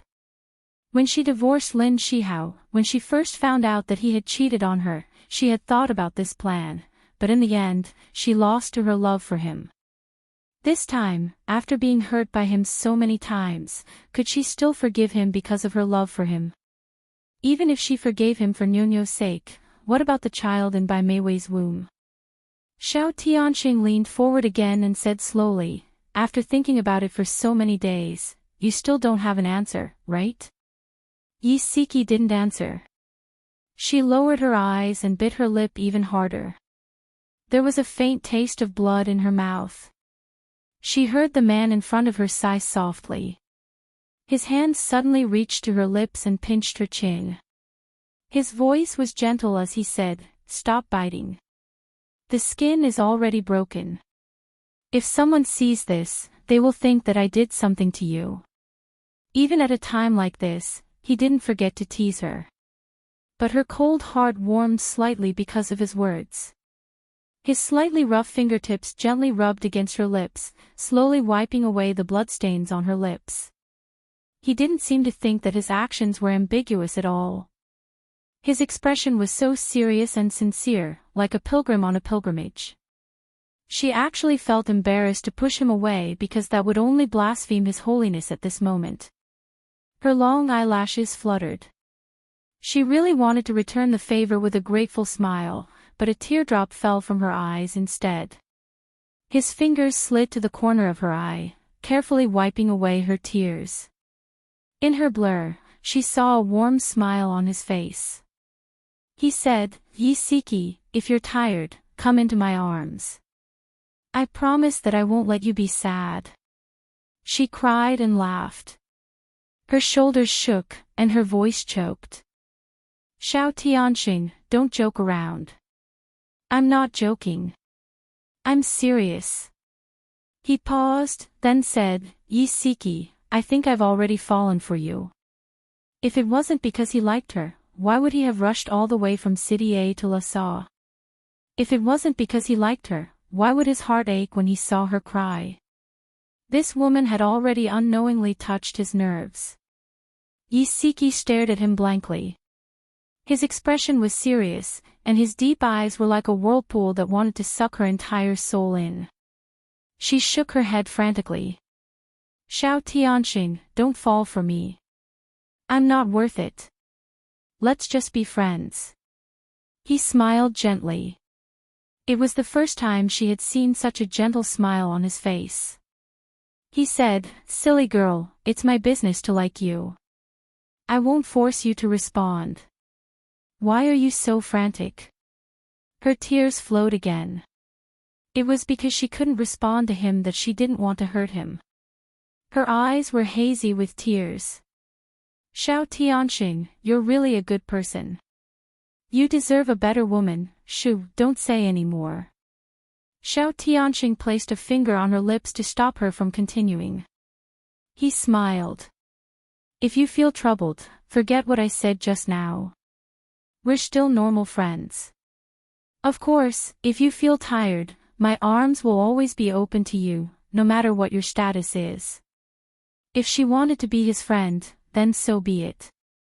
If she was willing to accept him as her lover, then he would be her lover for life. He made this decision not because he didn't love her deeply enough, but because he didn't want to see her in a difficult position. He only wanted her to be happy. So you see, he didn't spend all these years in the field of love for nothing. He knew how to love someone better. "Yi Siki, what have you done to deserve such a man?" She looked at his smiling eyes, and her tears fell like rain. Awesome novel, Songshu 566. Chapter 424.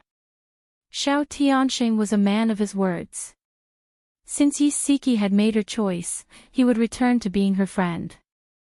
After leaving the tea house, he acted as if he had forgotten that he had confessed to her. He teased her mercilessly. He glanced at her from the corner of his eyes. When do you plan to go back and clean up the mess? She had been away for a week and had cut off all contact with anyone. Her family was probably in a mess. She sighed helplessly. The day after tomorrow. I want to relax for one more day. His lips curled up, but he didn't say anything. He accompanied her on this vast land, just like two lonely souls. They didn't need to speak much, but they were tightly dependent on each other. Just as Isiki had guessed, the family was in a mess. Nyonyo stayed at her grandmother's house for a week. Daddy talked to her on the phone every day. Every time she asked when her mommy would be back from her business trip, Daddy would be silent for a moment and then comfort her that her mommy would be back soon. Nyonyo was already 7 years old. She was a very smart child. She felt that her mommy was not just on a business trip. Something seemed to have happened between her daddy and her mommy. One day, she plucked up the courage to ask her grandmother if daddy and mommy had quarreled. Her grandmother was stunned. Then she smiled and patted her head. Nyonyo, don't think too much. Your daddy and mommy are very close. How could they quarrel? Since then, she had never asked that question again.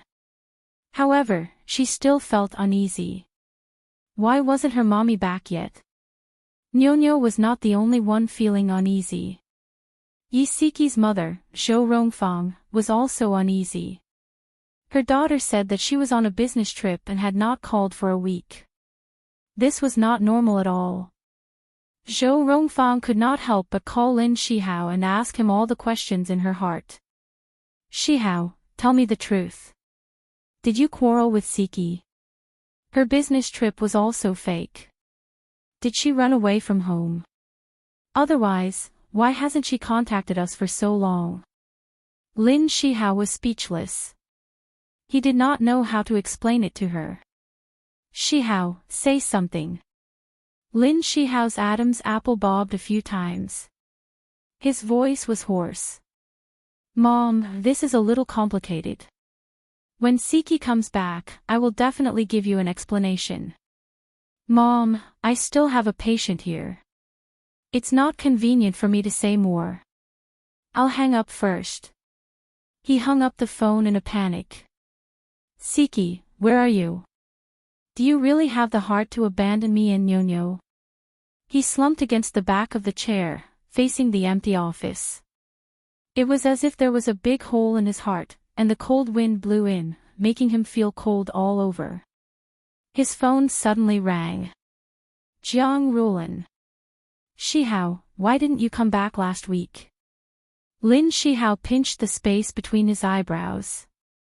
Mom, I've been rather busy recently. Siki is also on a business trip.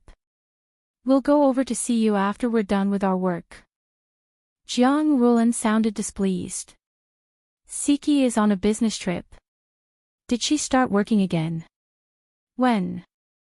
Siki just started working less than a month ago. I didn't have the chance to tell you. Jiang Rulan snorted. I think you deliberately hid it from me. Were you afraid that I wouldn't agree? Mom, okay, I'm not going to talk nonsense with you. Bring Nyonyo over in a few days. I miss her. Got it.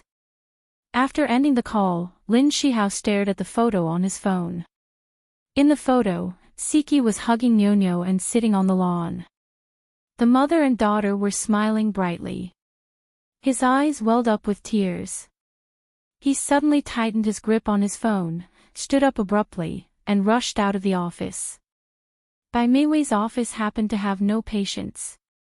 He rushed in with a gloomy face. He grabbed her wrist and said in a low voice, "Come with me." Where are we going? Bai Meiwei was pulled up from the chair by him and stumbled out. Lin Shihao didn't answer. Ignoring the gazes of others, he grabbed her arm and walked out of the hospital. Li Donghao, the deputy director of the obstetrics and gynecology department, looked at their backs from the corridor. He pushed his glasses up the bridge of his nose thoughtfully. Lin Shihao brought Bai Mei Wei to the underground car park. He opened his car and spat out 2 words coldly, "Get in." Although she was full of questions, Bai Mei Wei still obeyed and got in. The car drove out of the car park and quickly merged into the traffic on the street. He was driving at an extremely fast speed.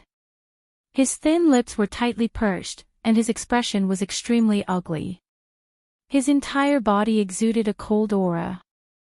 Bai Mei Wei was a little flustered. She grabbed onto the seatbelt and asked, "Senior, where exactly are you taking me?" Lin Shihao still didn't answer her. His deep and sharp eyes stared at the road ahead. At this moment, there was only one thought in his mind, and that was to abort the child in Bai Mei Wei's stomach. Only by doing so could he and Siki reconcile. Otherwise, everything would be ruined. The car stopped outside the maternity and child care hospital. Lin Shihao quickly got out of the car and opened the door for her. "Get out." The uneasiness in Bai Mei Wei's heart grew. She clutched the seatbelt and shook her head. "I'm not getting out of the car. Tell me first, what are we doing here?" Lin Shihao stared at her maliciously for a long time. Suddenly, his lips curled. "What do you think we're doing here?" "Of course, we're accompanying you for your prenatal checkup." Bai Mei Wei widened her eyes in disbelief. "Really?" His smile became gentle. "I'm the child's father. Isn't it natural for me to accompany you for your prenatal checkup? Hurry up and get out. I've already made an appointment with the doctor." Ever since she brought up the promise of 5 dates, he had been stingy and refused to smile at her. When she suddenly saw his gentle smile, the uneasiness in her heart quietly dissipated. Like a moth attracted to a flame, she held his right hand with her last bit of hope. He helped her out of the front passenger seat and smiled gently. "I've already thought about it. The child is innocent. I agree with you giving birth to it." Bai Mei Wei's eyes stung and she almost cried. She held his hand tightly. "Senior, you're really willing to keep the child?" "Yes." He smiled, but there was no warmth in his deep eyes. Bai Mei Wei didn't know that Siki had run away from home. She thought that Siki had finally decided to divorce Lin Shihao because of the blow. That was why Lin Shihao had changed his attitude towards her. She thought that she had finally achieved positive results. She was so happy that her eyes were brimming with hot tears. Holding his arm, she walked into the maternity and child care hospital with a heart full of joy. The doctor that Lin Shihao had contacted was called Tang Qingfeng. Tang Qingfeng was his best friend in university and lived in the same dormitory as him. The two of them were very close. When he found Tang Qingfeng and told him about his current situation and asked him for help, Tang Qingfeng almost bit off his own tongue. He stuttered for a long time before saying, "Old Lin Shihao, are you still the Lin Shihao I know? You actually betrayed Siki." "Qingfeng, believe it or not, I've never thought of betraying Siki." Tang Qingfeng sighed. "If I do this, wouldn't I be letting Bai Mei Wei down?" Lin Shihao's voice was cold. "If I can only keep Siki by hurting others, I won't hesitate. Qingfeng, if you don't want to get involved, I'll think of another way." Tang Qingfeng smiled bitterly. "Shihao, we've been good friends for so many years. How can I just watch you break up with Siki?" "Qingfeng, thank you. If anything happens, I'll take full responsibility. I won't implicate you." Lin Shihao was already prepared to cut off all means of retreat.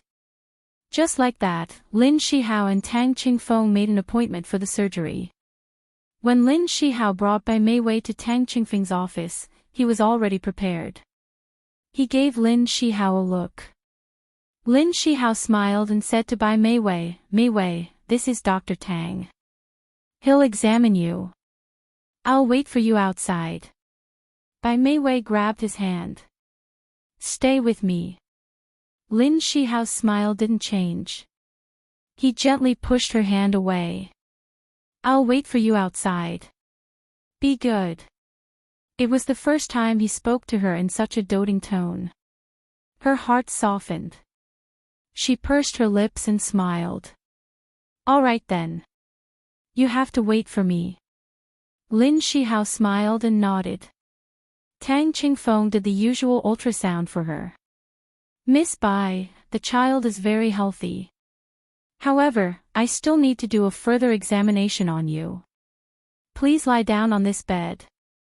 Bai Meiwei obeyed and lay down on the operating bed in the cubicle. She saw that the small operating room was fully prepared. The instruments were all used for an abortion. She was a little uneasy and her fingers tightened on the bedsheets. When Tang Qingfeng walked in, he changed into a surgical gown and put on a mask. He picked up a syringe of anesthetic and walked towards Bai Meiwei. Bai Meiwei suddenly felt her heart skip a beat. She jumped off the operating bed and took a few steps back. Her beautiful eyes stared at the syringe in his hand. Is that an anesthetic in your hand? It was the first time Tang Qingfeng had done such a thing. His forehead was covered in cold sweat and his voice was a little unnatural. No, it's just an ordinary medicine. No, I'm an obstetrician. You can't lie to me. This must be an anesthetic. Bai Meiwei retreated in panic. What are you trying to do? Are you trying to abort the child in my stomach? No, Miss Bai. Don't be agitated, no, don't come over. As Bai Meiwei retreated, she bumped into the operating tray on the trolley. She casually grabbed a scalpel and held it to her neck.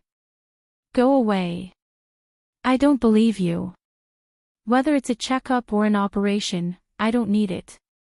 Go away. Tang Qingfeng's forehead was covered in cold sweat. He stared nervously at the scalpel in her hand and hurriedly took a few steps back. Miss Bai, don't be agitated. Put down the scalpel first. We can talk about it. I don't want to talk to you. You liar. You don't deserve to be a doctor. Bai Meiwei held the scalpel and approached the door step by step. Tang Qingfeng was humiliated by her scolding and had no strength to refute. He could only watch as she disappeared from his sight. Lin Shihao sat in the corridor. His face was cold, but his heart was anxious. On one hand, he was suffering from the torment of his conscience. On the other hand, he was worried that he would not succeed. Just as he was suffering, the office door suddenly opened. Bai Meiwei walked out with a scalpel in her hand and an angry face. Attention, Xinwu 799.